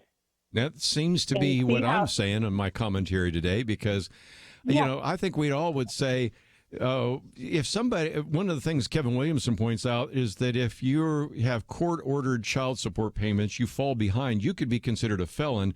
And to compare that person, again, let's even say they're a deadbeat dad, to put them on the same moral plane as these domestic terrorists I just mentioned a minute ago, like Terry Nichols or Zosher Sharnoff, who was the Boston Marathon bomber, is not fair. And the Chuck Colson example is one I like to use, because he used to, when he was alive, remind Christians that wouldn't vote, you know, I had to wait 30 years before I finally was given the right to vote because of a pardon that was given.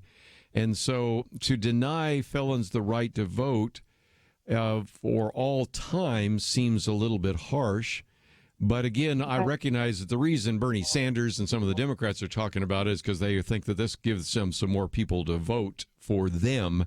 But at the same time, I think if somebody's served their time, I would think that that would make some sense. And so that's why I wrote this commentary, that even though I reject Bernie Sanders, who may be doing it for more of a crass reason, I think there is a question and a conversation we should have. Should we recognize that just as God forgives, could we not also forgive an individual that was a convicted felon who's now rehabilitated his life or her life? And I think that would be a very biblical idea that we should begin to have a conversation about.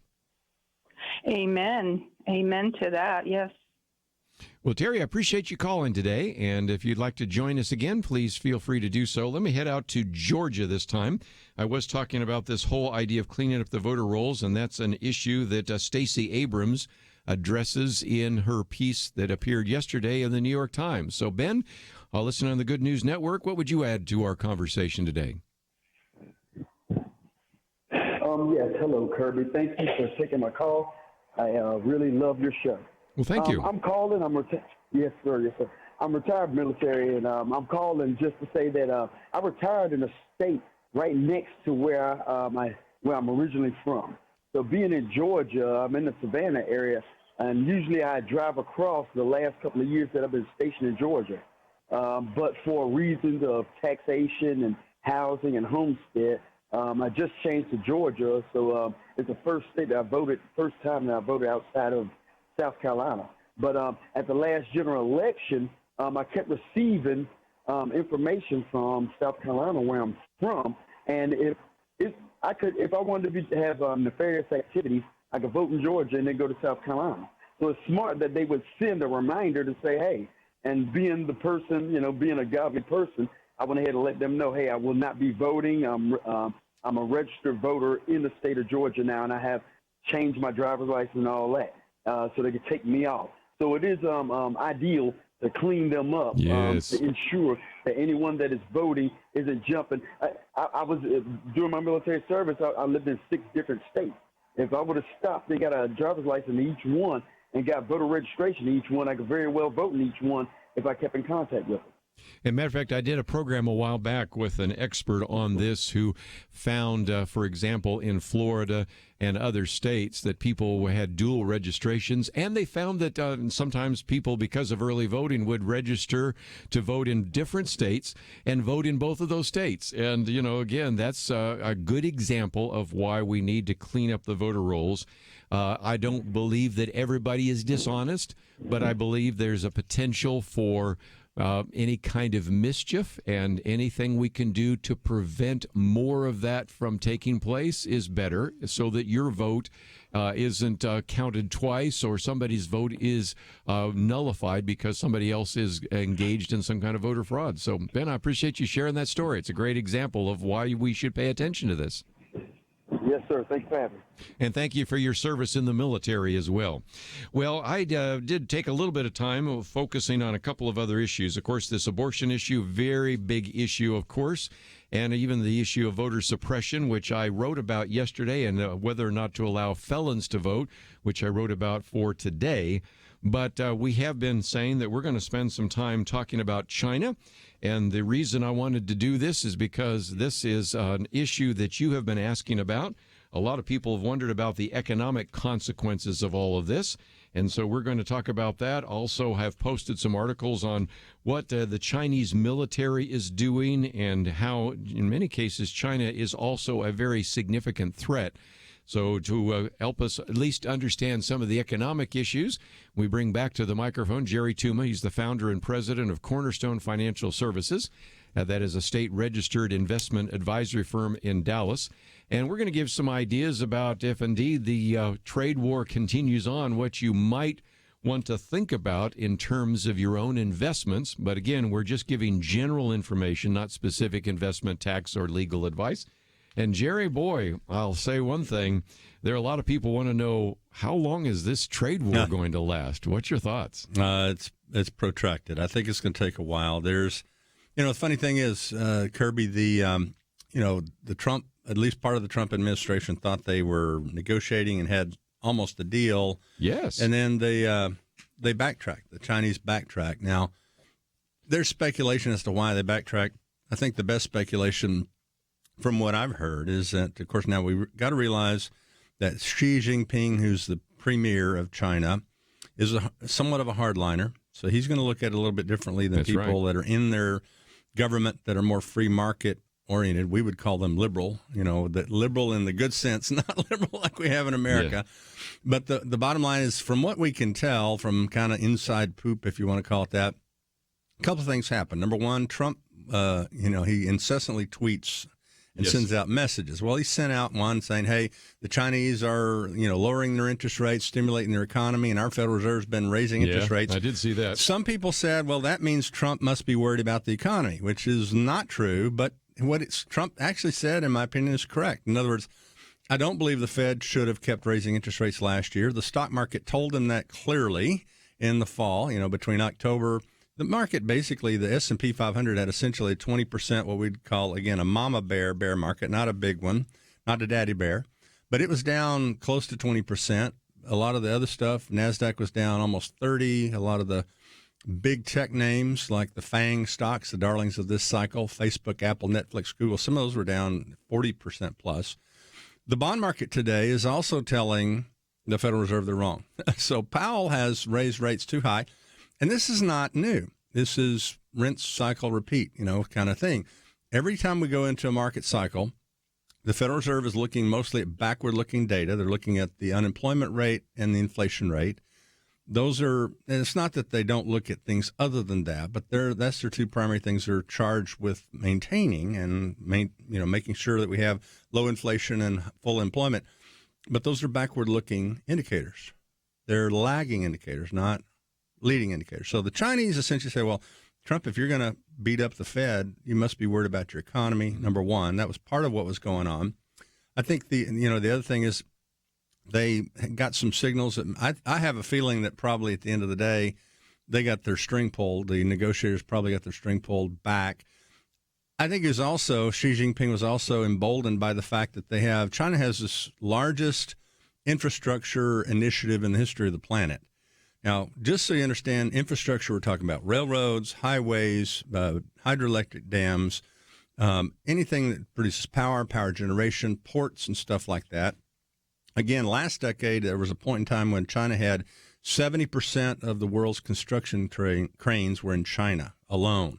I showed, we did a seminar recently, and I showed Shanghai 20 years ago and Shanghai today, and audible gasps in the audience are like, holy cow, it's gone from this to that. Well, anyway, 40 heads of state showed up to his One Belt, One Road initiative, which we'll obviously have to talk about when we get back from the break. Massive, maybe $8 trillion. So he got emboldened by that. The negotiations have got a ways to go. We'll be right back.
Now, back to Point of View, your listener-supported source for truth. Our topic today is China. We'll continue that conversation for some time, and if you'd like to join the conversation at any point, I know some of you maybe have some questions about where is this going.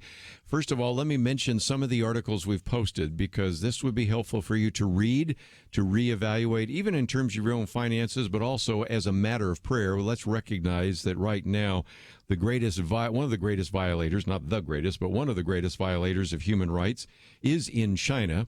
And certainly it is difficult to be a Christian in North Korea, in many Muslim countries, but also in China, and there's been a backlash there. So it's certainly a matter of prayer.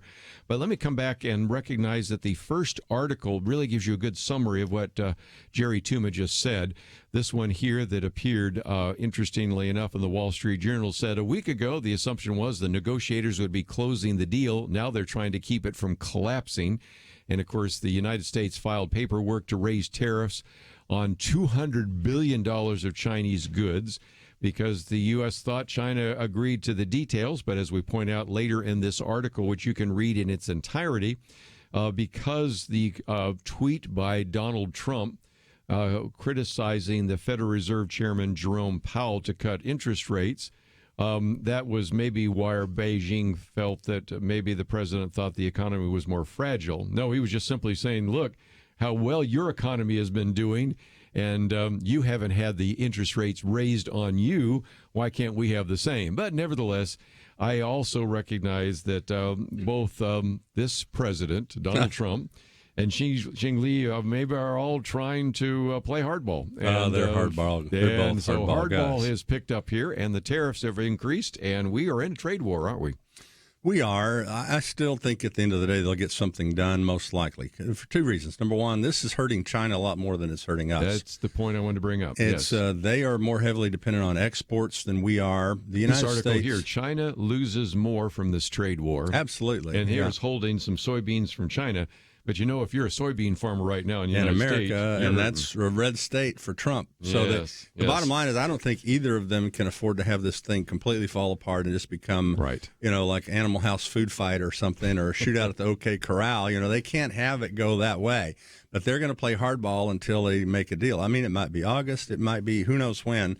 But the elections next year, a lot of the farm states are being hurt. Soybeans, one thing you mentioned. But soybeans, one of them, yeah. Farming, auto manufacturing, that's being hurt. So there's a lot of things.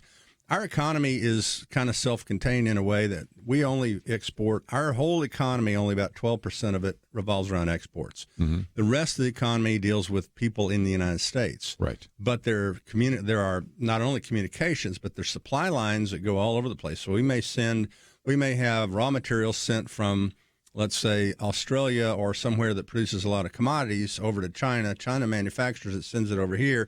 Then we sell it in the United States. There's supply lines all over the place. They're shifting rapidly because China's labor has gone up. So things are shifting to being manufactured in places like Vietnam, places like the Philippines, things like that, where there's lower labor costs. So China's kind of trying to grow up. They're trying to become, I think I used the analogy last time I was on, like the kid in puberty. They're not in the swaddling phase. They're not in the baby phase. They're not in the childhood phase up to age 10. They're kind of in the rapid growth phase. And they're starting to develop a middle class, which means they're buying more cars than anyone else in the world. But at the same time, this trade war has hurt their exports a lot more than us. They've had a huge decline in exports. That's going to show up in particular in the second half of the year. One of the things that is kind of underlying in the U.S. economy right now that most people didn't pick up on, the headline for the gross domestic product for the first quarter was 3.2%. But if you subtract out buildup of inventory and the net exports, and why was that happening? Manufacturers, people in America that need products from China were stocking up. Mm-hmm. Why? Because they knew the trade war could happen, so therefore they're buying inventory on purpose in case this tariff hits, because they want to pay 25% more in a few months. That'll kill their bottom line. Well, that pumped the GDP number up in the short run artificially, basically half. Consumer spending was about 1.5%, and that's 70% of the economy. So what's happening here is our economy is weakening. We're not falling off the edge of the earth, though. It's not going to be a massive crash. But again, if you look at the exports for China, they have fallen off the edge of the earth. So Chinese got hurt a lot more than this. They have every incentive. I think what we're partly dealing with is I think there are some people in the Communist Party that are hardliners, and Xi Jinping may be one. He is somewhat hardline. At least he's a dictator type personality. And then there are others that are trying to go, we need to be more free market oriented. And there's kind of an internal battle over there. So I think the hardliners kind of won the end of the day at this point. But I do believe that everybody has incentive to get something done. Then the issue becomes, how do you enforce it? Okay, so if the Chinese do come up with agreements, like they joined the World Trade Organization in WTO. 2001, right? And they agreed to abide by all the rules, and they've cheated, and they haven't abided by any of the rules, or a whole lot of them they haven't been. You know, the intellectual property theft, hacking, the theft of technology. You know, Microsoft last year said they lost $20 million in revenue just because they were forced to hand over their software, and people are using their software for free over there in China because the company that put the gun to their head and said, "You want a deal in China? Then give us your software." Bing. Okay, so that doesn't mean that Microsoft's not making any money, or they wouldn't be there. But they figure they lost about $20 million. Well, how many companies have lost money? So, and a lot of people talk about, well, what if they dumped our treasuries? They could sabotage our economy. That was the question I was going to ask you, yeah. And that would be this chart, right? Yeah, sent you a chart of that from the Wall Street. The bottom line is, I don't believe that is a threat right now. Could it be a threat someday? Maybe, but in a different context than I think what most people think about this. So be careful when you get all these blogs. There's a whole lot of stuff on the internet that is misinformation, misdirected, or wrong, frankly. The issue here is they do own over $1 trillion of our treasuries. Now, in 2008, when we were in the meltdown mode, and this is recorded in Hank Paulson's book, who's Secretary of the Treasury, Russia called China, said, hey, let's just dump all of the United States treasuries that we own and you own, and we'll ruin their economy, and we'll basically win the war against them. And China said, no, thank you. China needs our economy more than we need them. So they have every incentive to make a deal. Now, where this chart comes in handy later on, and where this is where kind of the fears are. The fear mongers are out there. And I hate to say this because we believe that gold deserves to be a part of people's portfolio. But the gold guys who are all gold all the time, 100% of the time, they use these things to spread fear and scare people into buying stuff, oftentimes overpriced and over, way too expensive markups. But the bottom line is that doesn't become a real issue, in my opinion, for at least 5 years or maybe 10. The only time that I think that foreigners owning a lot of our treasuries becomes a problem, I think we've mentioned this in a previous show, is if we do hit the bang moment. If we get to the point where our national debt is compounding at such an incredible rate that they're not leaving to try to sabotage us as much as they're leaving because we're not sure we're going to get our money back with interest. Interest on the national debt should be over 20% of federal revenues, according to Moody, in 2027. Now, that's when that comes around, the second half of next decade, maybe. But the bottom line is I don't see them dumping treasuries right now being a threat to the U.S. economy. Let's take a break. When we come back, you've already certainly got one very significant application, but I want to come back to that a little bit more because there's some that are just convinced that this trade war is going to result in a recession, that we've blundered into a minefield, that treasuries are going to be pulled, and that'll be the end of America as we know it. I think you've already heard us say that's not the case. Right. But we'll go into that in a little more detail and what that might mean for your own finances and financial investment. And then we're going to talk a little bit about the military strategy as well, because we have cyber terrorism taking place from China and a number of other things that are very significant threats. So that is something we will be talking about in the next hour. We are focusing a lot of time and attention on China because it's in the news and you want to get a biblical perspective and even just a good basic common sense perspective on what is taking place. So that's why we're doing what we're doing. So let's take a break. But if you'd like to join us with your questions as well, 1-800-351-1212, 1-800-351-1212. We'll be back right after this. So you sit down and you do your budget and you look at all your monthly costs, your bills, your income, and it seems like there's never quite enough. You know what would help? What would really help? Finding $500 a month to help balance things out. And that is the typical savings, $500 a month for a family when you switch to MediShare for your health care. MediShare is a Christian healthcare sharing ministry, and it works. No wonder more than 400,000 people are doing this now. And look, whether you're single or married or you have kids, this can make sitting down to do a monthly budget a lot more fun. Just think what you could do with $500 a month. That can cover a car payment or pay back loans or whatever. Join MediShare and go out to dinner to celebrate. Find out more. The MediShare people are so easy to talk to. They can answer any questions. They're super friendly. Call 855-90-BIBLE. That's 855-90-BIBLE. 855-90-BIBLE. Tired of fake news? Support truth. Join Point of View's Truth Team and bring healing to America. Go to pointofview.net/team, pointofview.net/team, or 800-347-5151. Point of View will continue after this.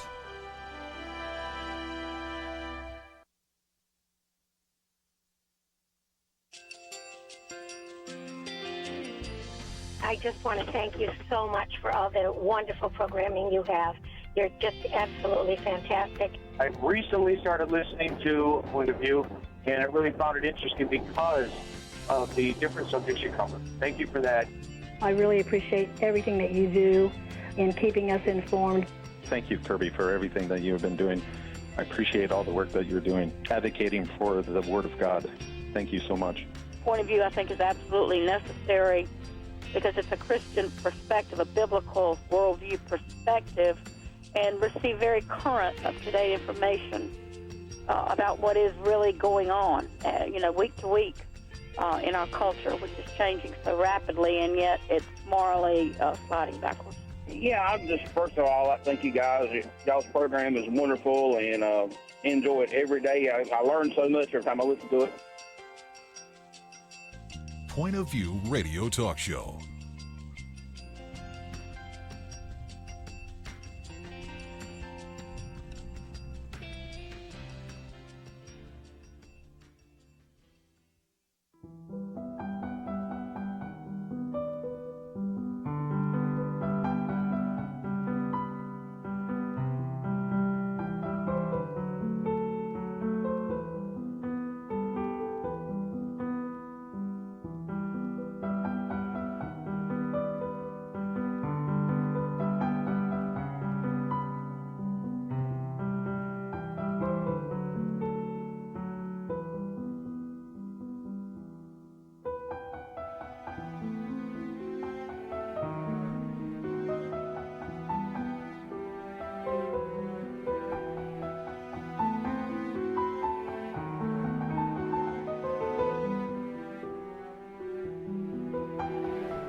Hi, this is Kerby Anderson. You know, each day we take on the tough issues and provide a biblical perspective to them. The topics we cover are wide-ranging.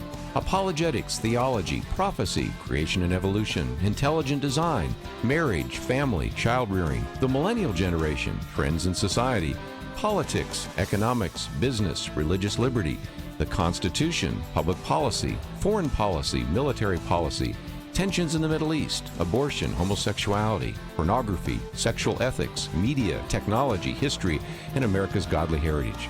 We talk about anything that affects your faith, your family, or your freedom. So don't go anywhere, because Point of View continues right now.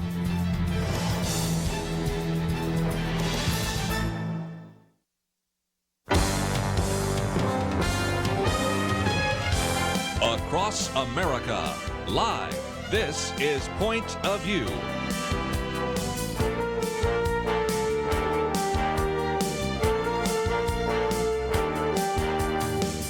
And now, Kerby Anderson. We're going to continue our conversation as we talk about China with Jerry Tuma, again with a certified financial planner with, of course, Cornerstone Financial Services. And we're going to give some kind of general comments, but love to hear from you as well. Let's open up the phones. An open line as we talk about China, 1-800-351-1212. One of the articles we've posted, China hardens trade stance as talks enter new phase.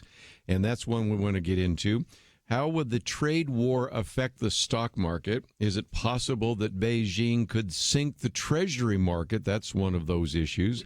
But then also some articles we've posted as well about the Chinese military. This one in particular, Chinese military seeks new islands to conquer. Just the expansionist mindset of the military, as well as the FBI director. I thought was kind of interesting, Christopher Wray, saying the Chinese counterintelligence threat is more deep, more diverse, more vexing, more challenging, more comprehensive, and more concerning than any other counterintelligence threat I can think of. So we are dealing with an adversary. And if nothing else, Jerry Tuma, we have to recognize, yes, it's an economic partner. But on the other hand, since I'm also looking at the political points, China has been one of the great abusers of human rights, and right now it's not exactly pleasant to be a Christian in China. So those are some issues that we need to put on the table as well. Absolutely. And, for a long time, the Chinese were loosening up against, with the underground church and the Chinese, and now they're persecuting again, which is a dumb idea. I mean, it's dumb. You and I are strong believers, and we've known each other since 1987. So from the standpoint of looking at it from the church, reality is we know the history is persecuting the church makes it stronger. The underground church, when they came through with the cultural reform, and they essentially tried to sweep all vestiges of religion out and become an atheistic country, I think it did a lot of damage to all the false religions, if you want to call it that. But God's word works. People that get born again have the Holy Spirit inside of them, and they never gave up, even though they went underground because they were persecuted. Now they're persecuting again. All we can do is pray the Chinese church gets better and stronger through that. Now, on the one hand, you're seeing that. On the other hand, you are seeing them do a lot more free market-oriented, reforms than they've ever done before. Yeah. They had the hard line under Mao. Then Deng Xiaoping came along in 1978, said, I could either export poverty or prosperity. Why don't we try prosperity? We've tried poverty now since 1949, and it's miserable, and it hurts everybody. Now the pendulum swung back the other way a little bit here, but they are doing free market reforms to their economy. My view in the long run is that if you give people economic freedom and you continue to get more and more freedom, Dick Armey called this the freedom revolution, then eventually the human rights and political freedoms will come, but it may take a whole new generation of leaders. Probably true. Funeral by funeral, they progress over there.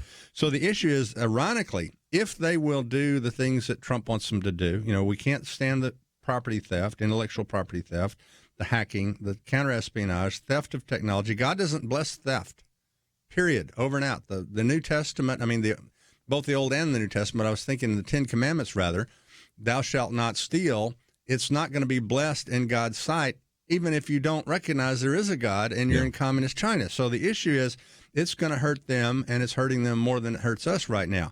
The issue is finally somebody has, you'd call them the kahunas, he has the guts to go out and challenge these guys and have a stakeout. Hey, we're not going to let you continue to do this, period. that's what appeared to be the case, is they were ready to backtrack on some of that. But again, how do you enforce that? You've got to not only get them to agree to do some of these things, then you've got to be able to document it and enforce it. And that seems to be where they backed off. They don't want this in writing. They don't want it to be held accountable to it. And I think a lot of it, the negotiators didn't want the hardliners back in the Communist Party to know what they were doing, because that makes it harder on them to get anything done. So the bottom line is all these reforms have to come about, even though there's short-term pain, but if you look at the longer term for China, this affects their military, this affects geopolitics. One of their goals, so by the way, they're not going to follow what Russia did militarily. They realized Russia bankrupted themselves trying to keep up with Reagan, and that destroyed their entire empire. The military, they spend 2% of their economy, 2% of GDP, $14 trillion economy on military. So, yes, they are expanding. Yes, they are getting stronger. They're expanding their military. The United States spends 3.5% of our GDP on a $21 trillion. They can't even get close to keeping up with us at this point. So the one thing they don't want to do in the short run, and I emphasize in the short run, they don't want to get in a position where they're challenging us militarily in the short run. They realize there's no way they can win that.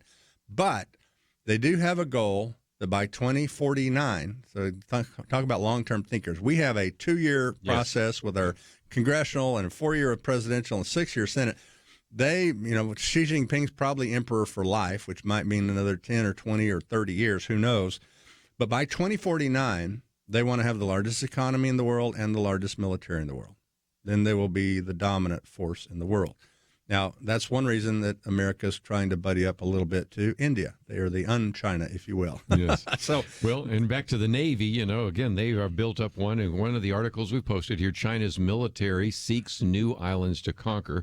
They have this idea of building their Navy, number one, but then also having this idea of these various island focuses, these so-called island chains. And so I wanted to post that because, first of all, on the one hand, they're trying to build their Navy. On the other hand, they're using cyber technology and cyber sieging right now.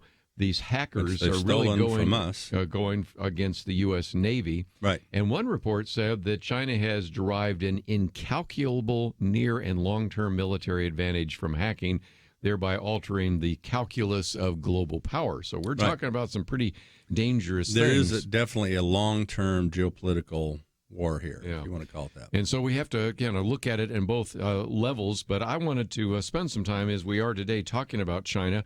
One, because I believe that we have a military issue, we have a human rights issue. But maybe when we come back from the break, let's talk about what this means economically, because one of the articles I've posted here, which you've looked at as well, is the argument that we've blundered into a minefield. And there's some that are saying, well, we might actually be headed for a recession. And everybody that just went through a recession in 2008 and 2009 said, no, I don't want one of those. So I want to get your perspective on that, on these treasuries, what could happen in terms of the military, but also what could happen in terms of the economy. So those are just a couple of issues we want to put on the table. And let me just mention, since we're coming to a break, and we'll come back and take some of your phone calls, if you'd like to join the conversation today, maybe you have some questions, maybe you're being affected right now, maybe you've noticed that prices have gone up, or maybe you've been affected as a farmer or maybe a car manufacturer or something like that. Love to get your thoughts, 1-800-351-1212. And most importantly, want to mention the 4 articles we've posted, 2 having to do with the economy, 1 on the stock market, and then 1 on the military, and then 1 we'll get to a little bit later, some of the concerns about the military as well as the cyber attack threat of China, all that are on our website today. And if you find yourself saying, well, I'd also like to know a little bit more about what Jerry Tuma does, we have a link to the cornerstonereport.com. And there you can find out a little bit more, not only about some things he's published, but also listen to his Smart Money radio programs that he's been focusing on there as well. When we come back, though, what's the future for the economy? Will the trade wars tank the economy? And how should we respond from an economic point of view? We'll be right back.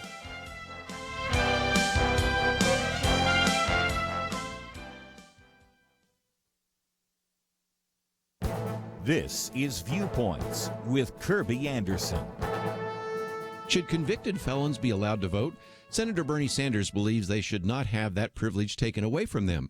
Critics rhetorically ask whether anyone seriously believes that the Oklahoma bomber Terry Nichols or Boston Marathon bomber Drozit Tarnoff should actually vote in the next election. They realize the proposal for what it is, an attempt to get more votes for Democrats. But if we set aside the blatant attempt to get more votes, the question of whether felons should ever be allowed to vote, again, is an important question. A good example would be Chuck Colson. After he served time in a federal prison, he was released but not allowed to vote. When he was alive, he would often remind non-voting Christians that it took 30 years to have his voting rights restored. They shouldn't take that privilege for granted. One of his illustrations was a young person in his early 20s who was convicted of 3 drug offenses. If he served his time and got his life together, why should he be denied the right to vote? Kevin Williamson, in a recent column, reminds us that someone who falls behind in court-ordered child support payments could be charged with a felony.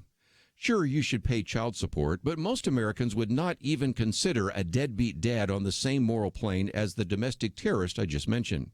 We deny felons the right to vote for the same reason we don't let them practice law. We don't trust them with legal or political power they have already demonstrated they do not respect. Of course, we also don't allow them to buy guns or engage in a variety of activities. And so if candidates pushing voting rights for felons would also be talking about restoring other rights to convicted felons as well, it might be easier to take their slogans more seriously. But we should have a discussion about whether rehabilitated criminals should have voting rights restored. I'm Kerby Anderson, and that's my point of view.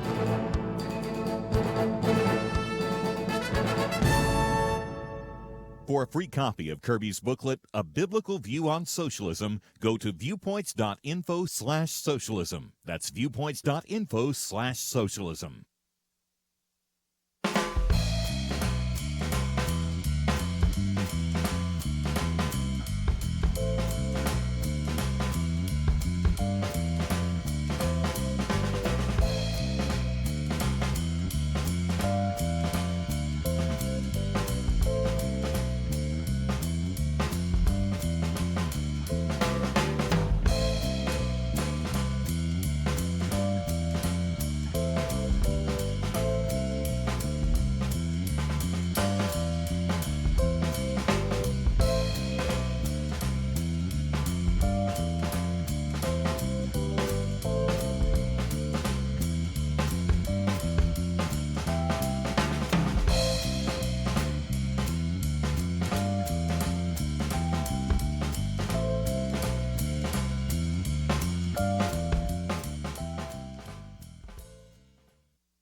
You're listening to Point of View, your listener-supported source for truth. China's our topic today, and we have in studio with us Dr.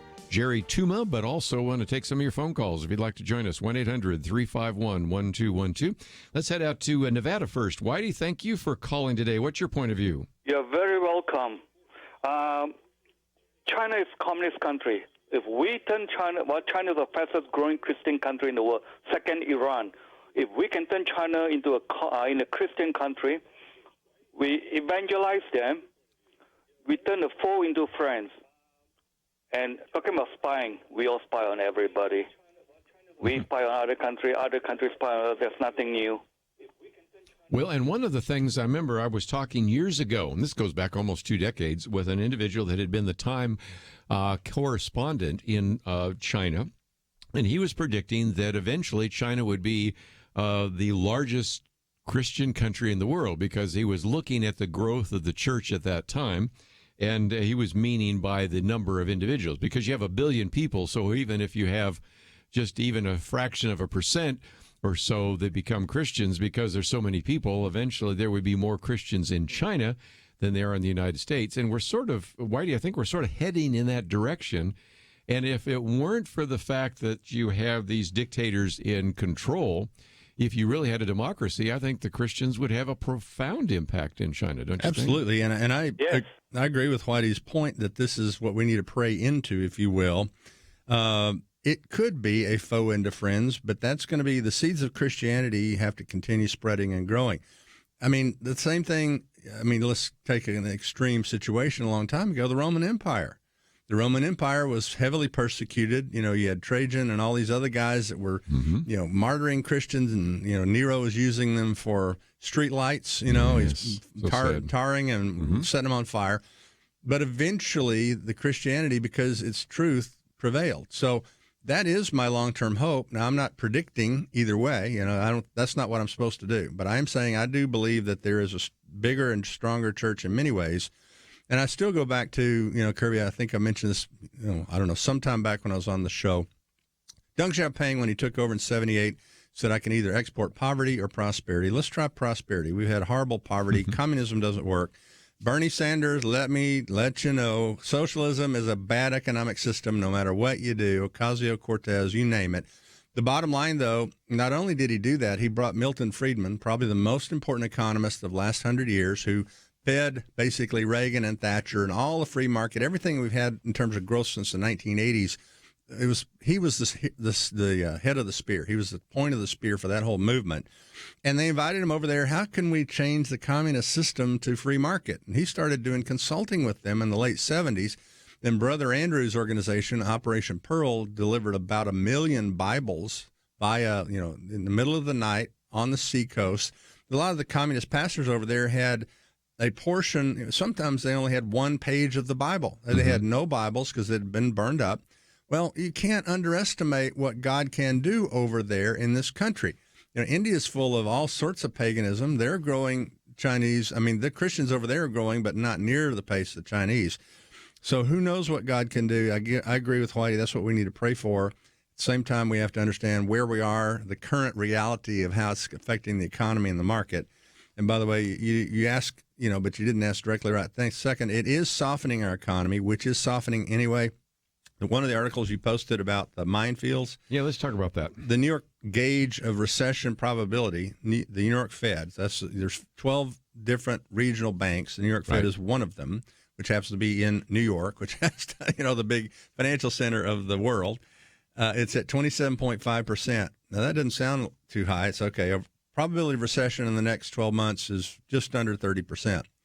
But if you look at where this number was prior to the last 3 recessions, if it breaches 30% and you're at 27.5, then every time that's happened, you've had a recession. Right. So the economy is weakening right now. The friend of mine, the Bolio brothers, 2 PhD economists, have probably the highest track record of any economist I've seen, both Christians, both PhDs, and oddly enough, identical twins.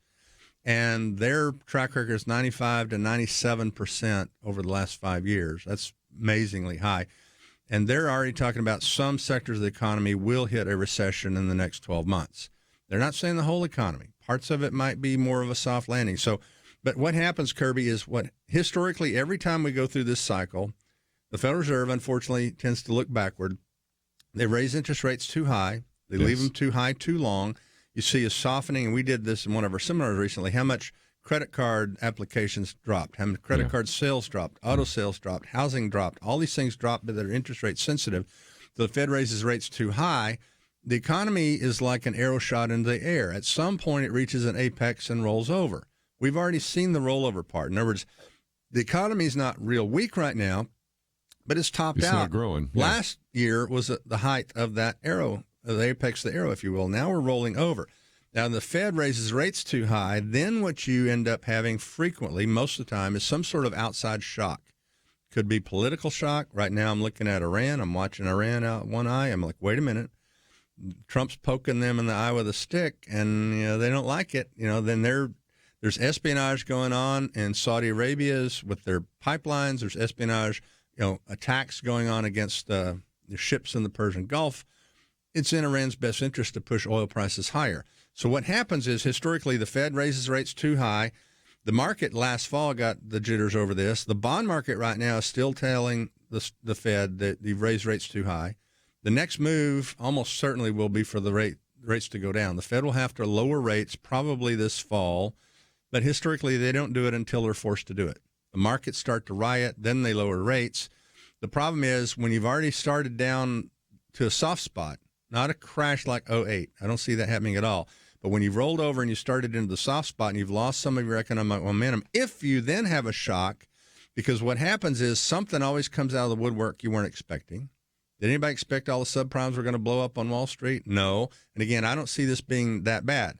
Did anybody know the dot-coms were going to blow up? Every time you've had this where the Fed has raised rates too high and kept them too long, which, again, the bond market is telling you without doubt they've already done that, something outside blows up, and then that's what triggers the recession. That's the trigger.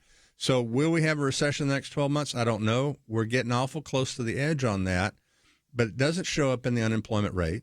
It doesn't show up in the inflation rate. It doesn't show up in the jobs. That shows up, that part of it shows up a year or 2 years out. What shows up is in what's called the leading indicators. Kind of like I said, I think last time, if you were up on a high mountain looking at a train, you couldn't see the tracks at that point. You want to know where the train's going. Watch the engine, don't watch the caboose. All the stuff that the economy that talks about in the media is watching the caboose. Well, the unemployment rate hit this. Well, the payroll employment, which is the big corporations, boosted last month. It was an increase in jobs. The household survey, which is where they actually pick up the phone and call people to see if they have a job, 106,000 jobs were lost last month. So what that's telling you is the big corporations aren't laying anybody off, but somebody's getting weaker because some people are losing jobs, and that was not – 1 month doesn't make a trend, but that's the second consecutive month the household survey has been negative, fewer jobs.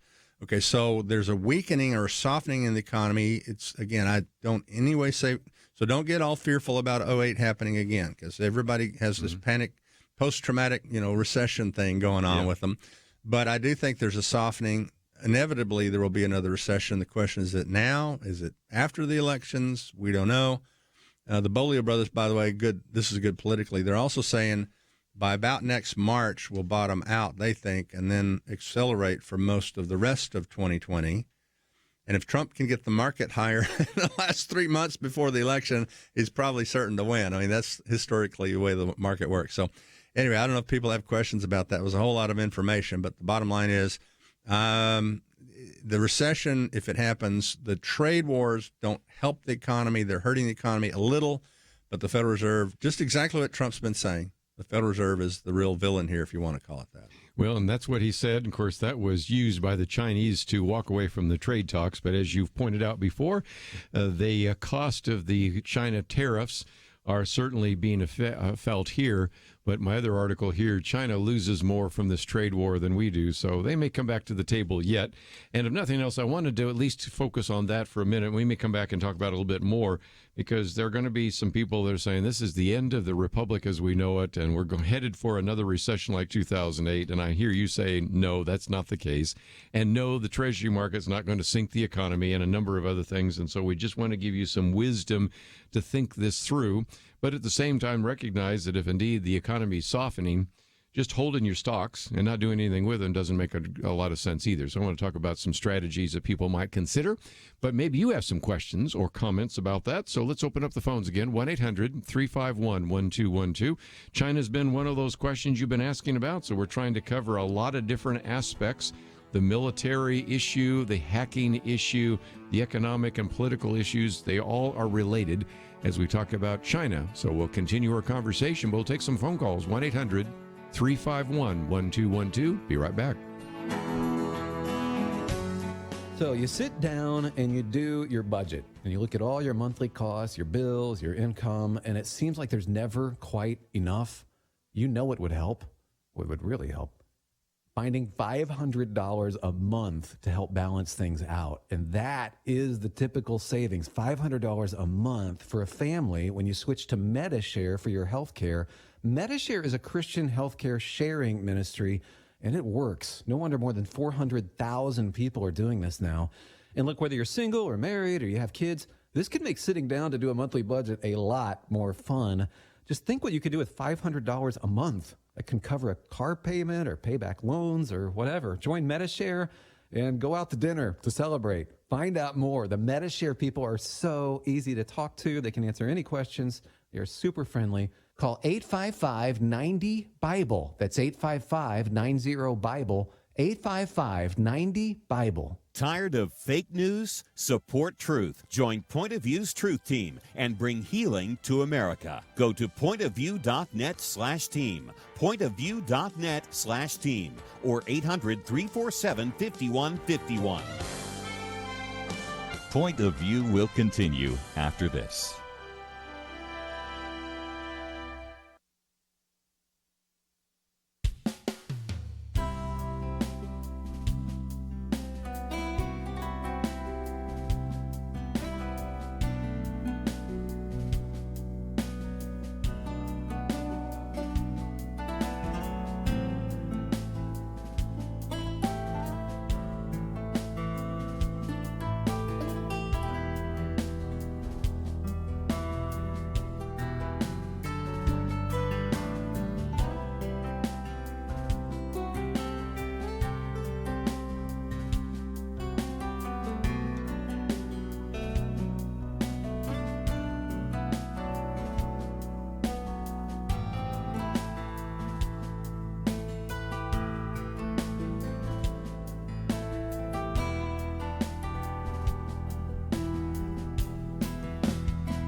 You are listening to Point of View.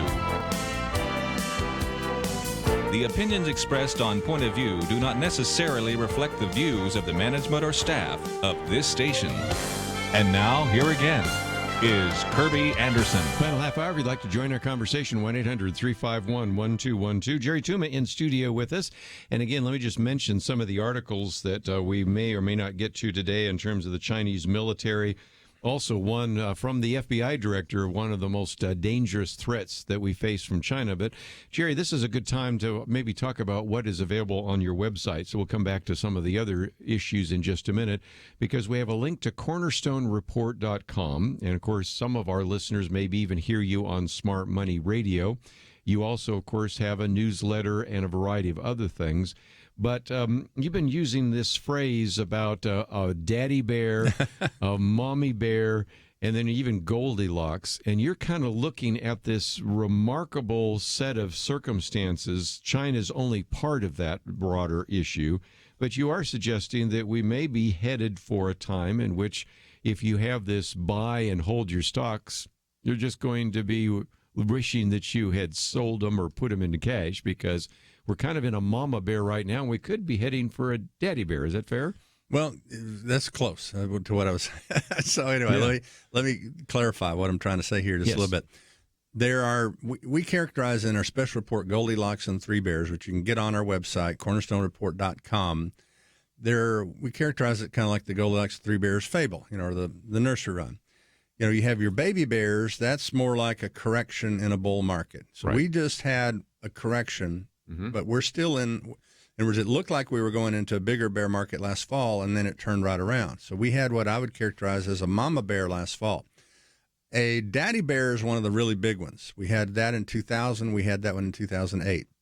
And like I said when we were talking during the break, there are three ingredients to the daddy bears. And the reason we want you to read this newsletter is because you need to understand these.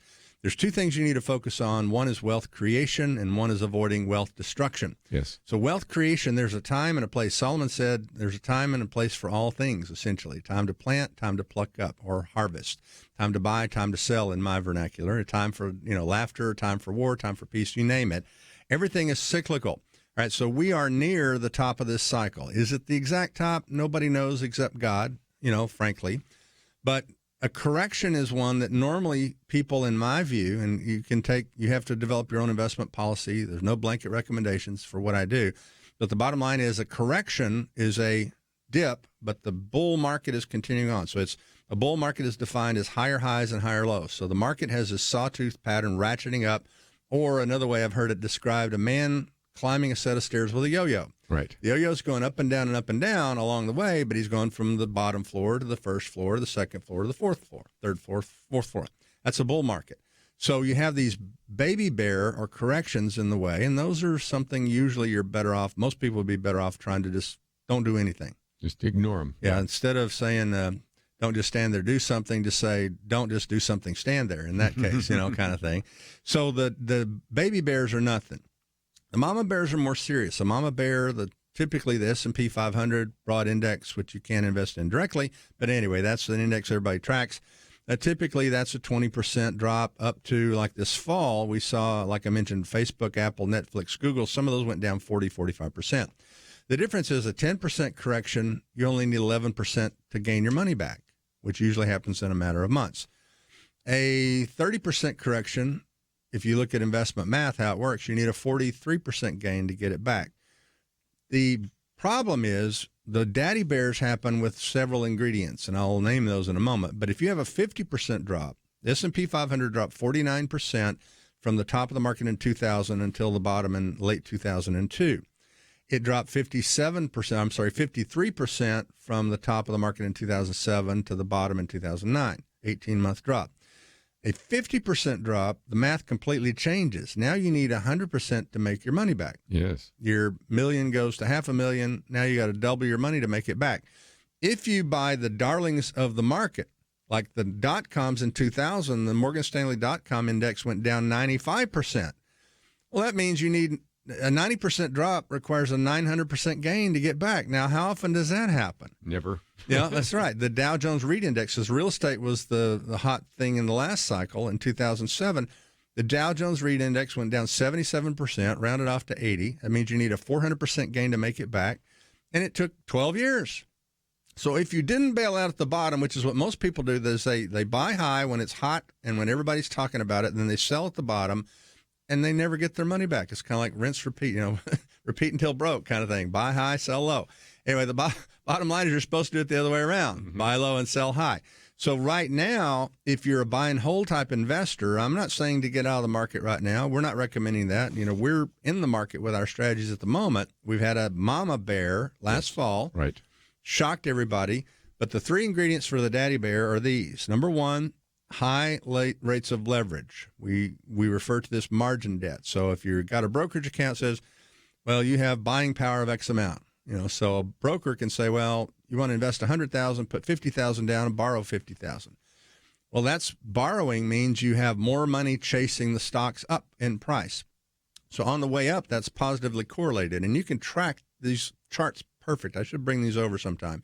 But from 95 to 2000, then the crash, then up to 2007, then the crash. And now they're like, John Criswell, my host on Smart Money, says they're like tracing paper.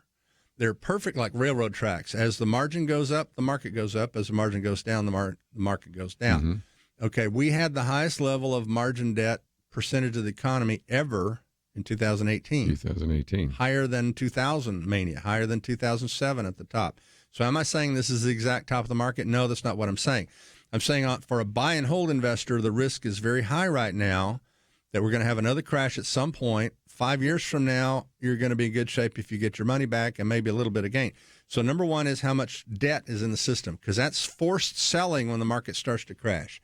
They have to cash these people in, and every day they cash them in at the end of the day, the last hour of trading, and they crash the market again. The second thing is what we call valuation. How expensive are stocks? You measure these like things like the price-earnings ratio. What's the price of stock compared to its earnings? Price to sales. What's the price of stock compared to their sales? And the price-to-earnings ratio is not as high as 2000 or the dot-com, so it's not at Mount Everest levels of overvaluation. That was the highest in recorded history. It's more like K2 right now, the second highest ever. So it's the second highest ever in terms of how expensive stocks are. Now, that doesn't mean it won't keep going up in the short run, because in the short run, it looks like green lights. In the long run, it's kind of red lights. So the risk in the long run is very high right now, but the market has momentum, and kind of like Dandy Don used to say on Monday Night Football, Big Mo carries the day until it doesn't.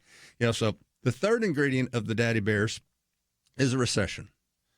Last fall, the market was getting scared that the Fed was about to push us into recession. That's what caused the market mini crash last fall. Mm-hmm. The next daddy bear will be when we have the recession, almost certainly. If you go back and track how these things work historically, when you have a recession, that means the earnings everybody was expecting in the market they disappear.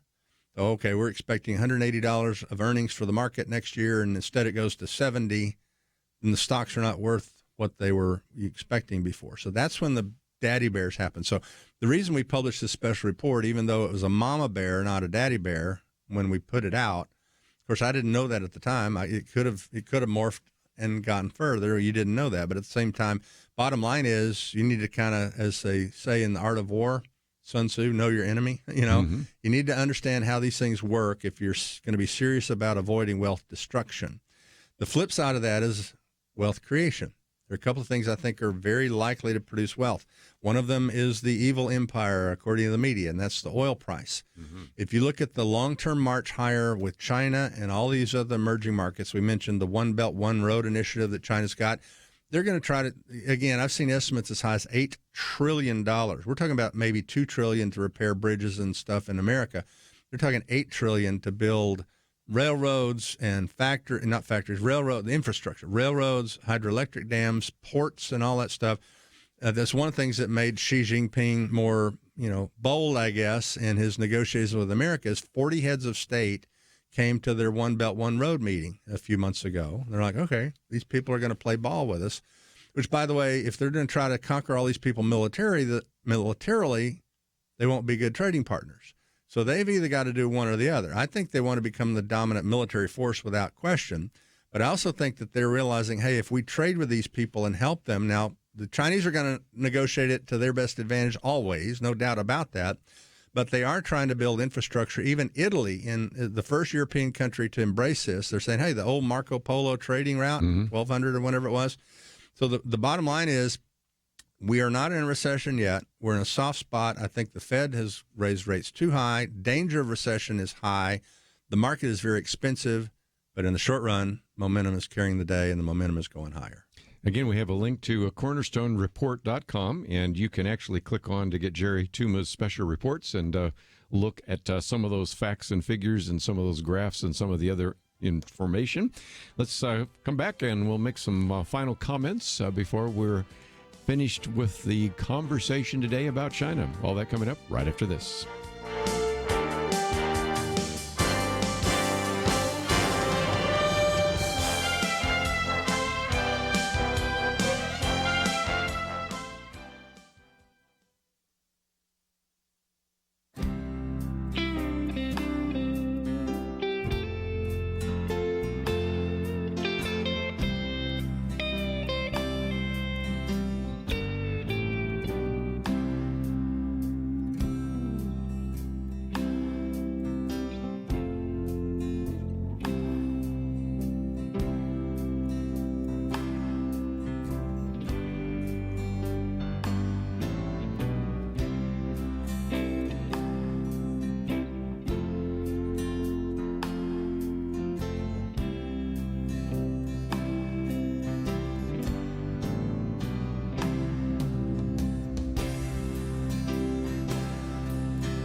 Now, back to Point of View, your listener-supported source for truth.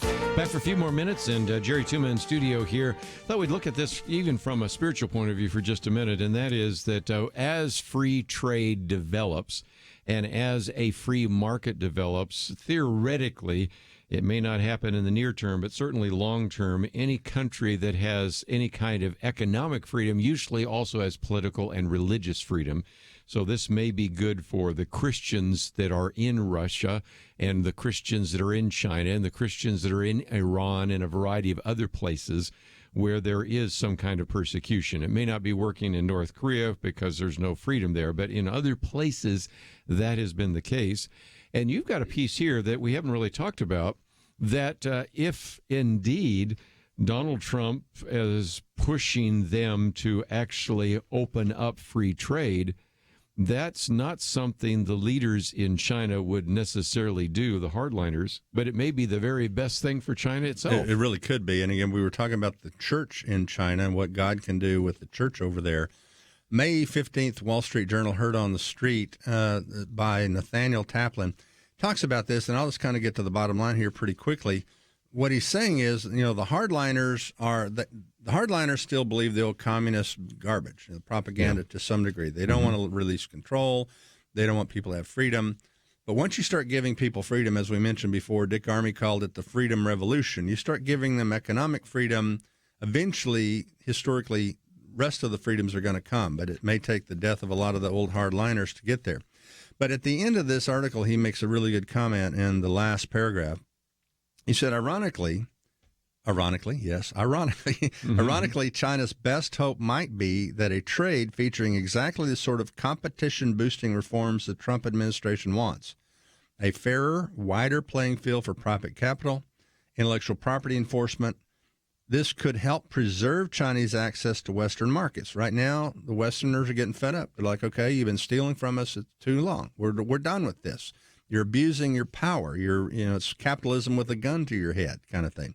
He said that could help preserve their access to Western markets instead of getting frozen out, which is likely to happen if they continue to be hardline, and their technical expertise. Chinese nationalists may disagree, but in the long run, though, a deal forcing real change might help, not hinder the Chinese rejuvenation that the current leadership proselytizes. So Xi Jinping, when he gets in front of the people at One Belt, One Road or the World Trade Organization or Davos, talks about, oh, yeah, we believe in market reforms. We believe in all the free market stuff. And then he goes back and continues to try to steal and cheat and destroy over there. So that you can't do both. Eventually, the freedom, I believe, over there is potential, and this is, to me, what I would pray, is that this is not going to happen in the short run. By 2025, by 2030, we don't know. Maybe the U.S. and China are more allies instead of enemies. Well, that's again, possible. That's one of the things we got from one of our callers. Let's talk about what it means to us, because it might be good for them in the long run, but in the short run, I'll just again quote from our friends at the Wall Street Journal: tariffs are taxes that raise the price of Chinese goods for U.S. consumers and producers. They also raise the price of domestic goods that compete with Chinese imports. Right. And producers tend to raise the prices with competition. So in some respects, right now, what we're dealing with is the cost of goods that people that are listening to this broadcast are probably going to go up, simply because we always hear about tariffs, but tariffs ultimately end up being a tax even on the American people. They do, and so it hurts the consumers. And again, America's economy is 70% consumer spending, 70%. So it hurts consumers because it gives them either fewer choices or more expensive costs to whatever they buy, if it has anything to do with China, either raw materials, assembly, or whatever, or direct purchases from China. But I think more important than that, even, Kirby, in the economy, we talk about the economy and the markets. The margins are what drive things. So in the stock market, if you have 51% of the people want to buy, the market goes up. 49%, because for every buyer there has to be a seller. Okay, so if 51% want to buy, the market goes up. If only 40% of the people want to buy, the market goes down because the sellers outnumber the buyers. Well, the bigger issue to me is not how much this will hurt the consumers, but how spooked the companies are. Yes, that's what I was wondering about. A lot of these corporations, if they really wanted to sabotage or really wanted to hurt us, they would focus on trying to hurt Apple. And again, but I don't think that's they're shooting themselves in the foot if they do this. This is very short-sighted if they do that kind of thing. So the companies, it's called CapEx. The companies will spend money on building factories, on doing things in the United States, and growing their economy, growing the technology that creates productivity. That means we get better products at cheaper prices because they can produce them cheaper with new technology, with new factories, with robotics, and all these other kind of things. The companies are gun-shy about this. That's what the market is more concerned about than what hits the consumer is. These companies are going to pull back their horns. Here we are. We go through 2008. Then we have 8 years of poisonous economic environment from Obama, which is everything they tried didn't work well. Well, here's your medicine. Oh, but forget the side effects. Instead of 3% growth, we're going to get 2% if we're good.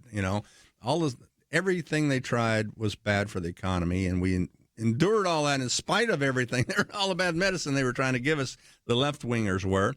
But the companies are finally going, hey, now we finally got a pro-business economy and a president and tax cuts and all these great things. Oh, trade war.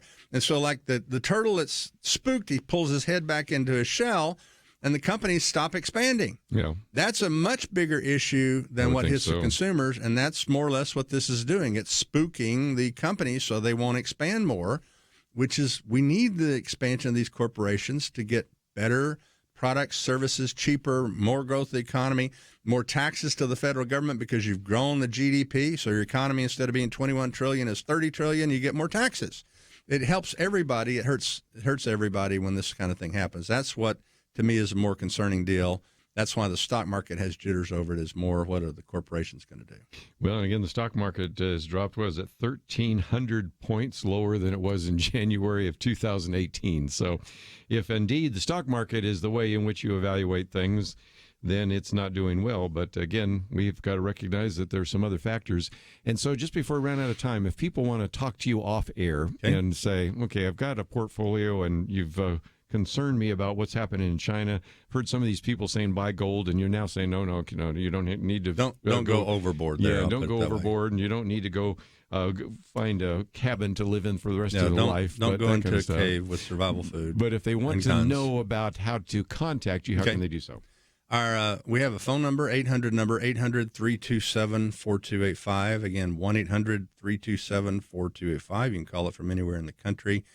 Secondly, website cornerstonereport.com. Our radio show from Saturday, which we record on Fridays, usually Thursday or Fridays, is tape delayed on there. So you can pick up the show. And I have one guy who came in our office recently. He's from Colorado. He has a business in Dallas, but he lives in Colorado now because his business has been very successful. I said, how do you listen to our show? He goes, on the web. Mm-hmm. Every time. And again, forgive me for sounding like boasting. He said, Jerry, I've listened to you for probably 20 years. He said, I've used your radio show to time my real estate buys and sells. Wow. And it's worked phenomenally well. And by the way, I have a bunch of money coming from a closing. I don't want to invest a bunch of it with you, kind of thing. So it's the macroeconomics. God gets the glory in the long run. Like I kind of say, one of our slogans is, when I'm right, it's God. When I'm wrong, it's Jerry, kind of thing. Mm-hmm. So I'm human. I can make mistakes. But I believe that the Lord has given me a gifting in some ways on the macroeconomics and big picture, the demographic stuff. And I'm not great in the micro. I don't do real well in the weeds, but I'm 30,000 foot in the air. That's usually when our stuff's on target. And by the way, we have, by God's grace, not predicted, but I guess predicted/recognized 4 of the last major turning points in the last 5 in the economy, including the real estate downturn in 2005. More of that on our website, again, cornerstonereport.com. And again, we have all that on our website. We've spent a little bit of time talking about China. If you say, well, I want to read a little bit more about that, we've got 4 different articles, 2 on economics, 1 on the military, 1 on some of the cyber threats, and it's all available at the website, pointofview.net. A weekend edition tomorrow, Dr. Merrill Matthews will be hosting, and I want to thank Andrew and Steve for their help behind the scenes.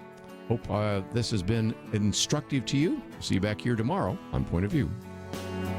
There is no more dangerous time than when things are going well.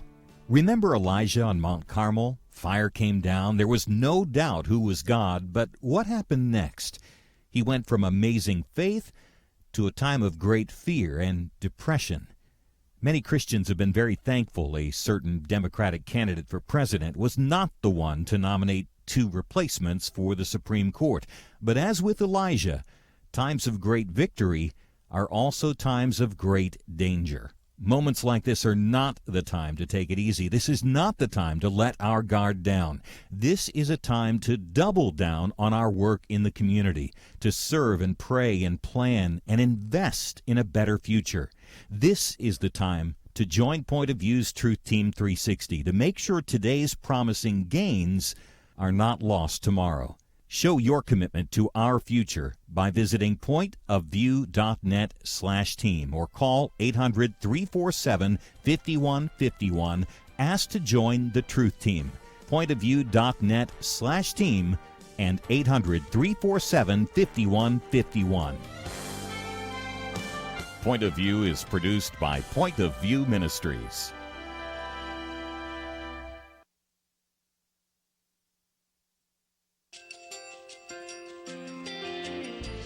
I just want to thank you so much for all the wonderful programming you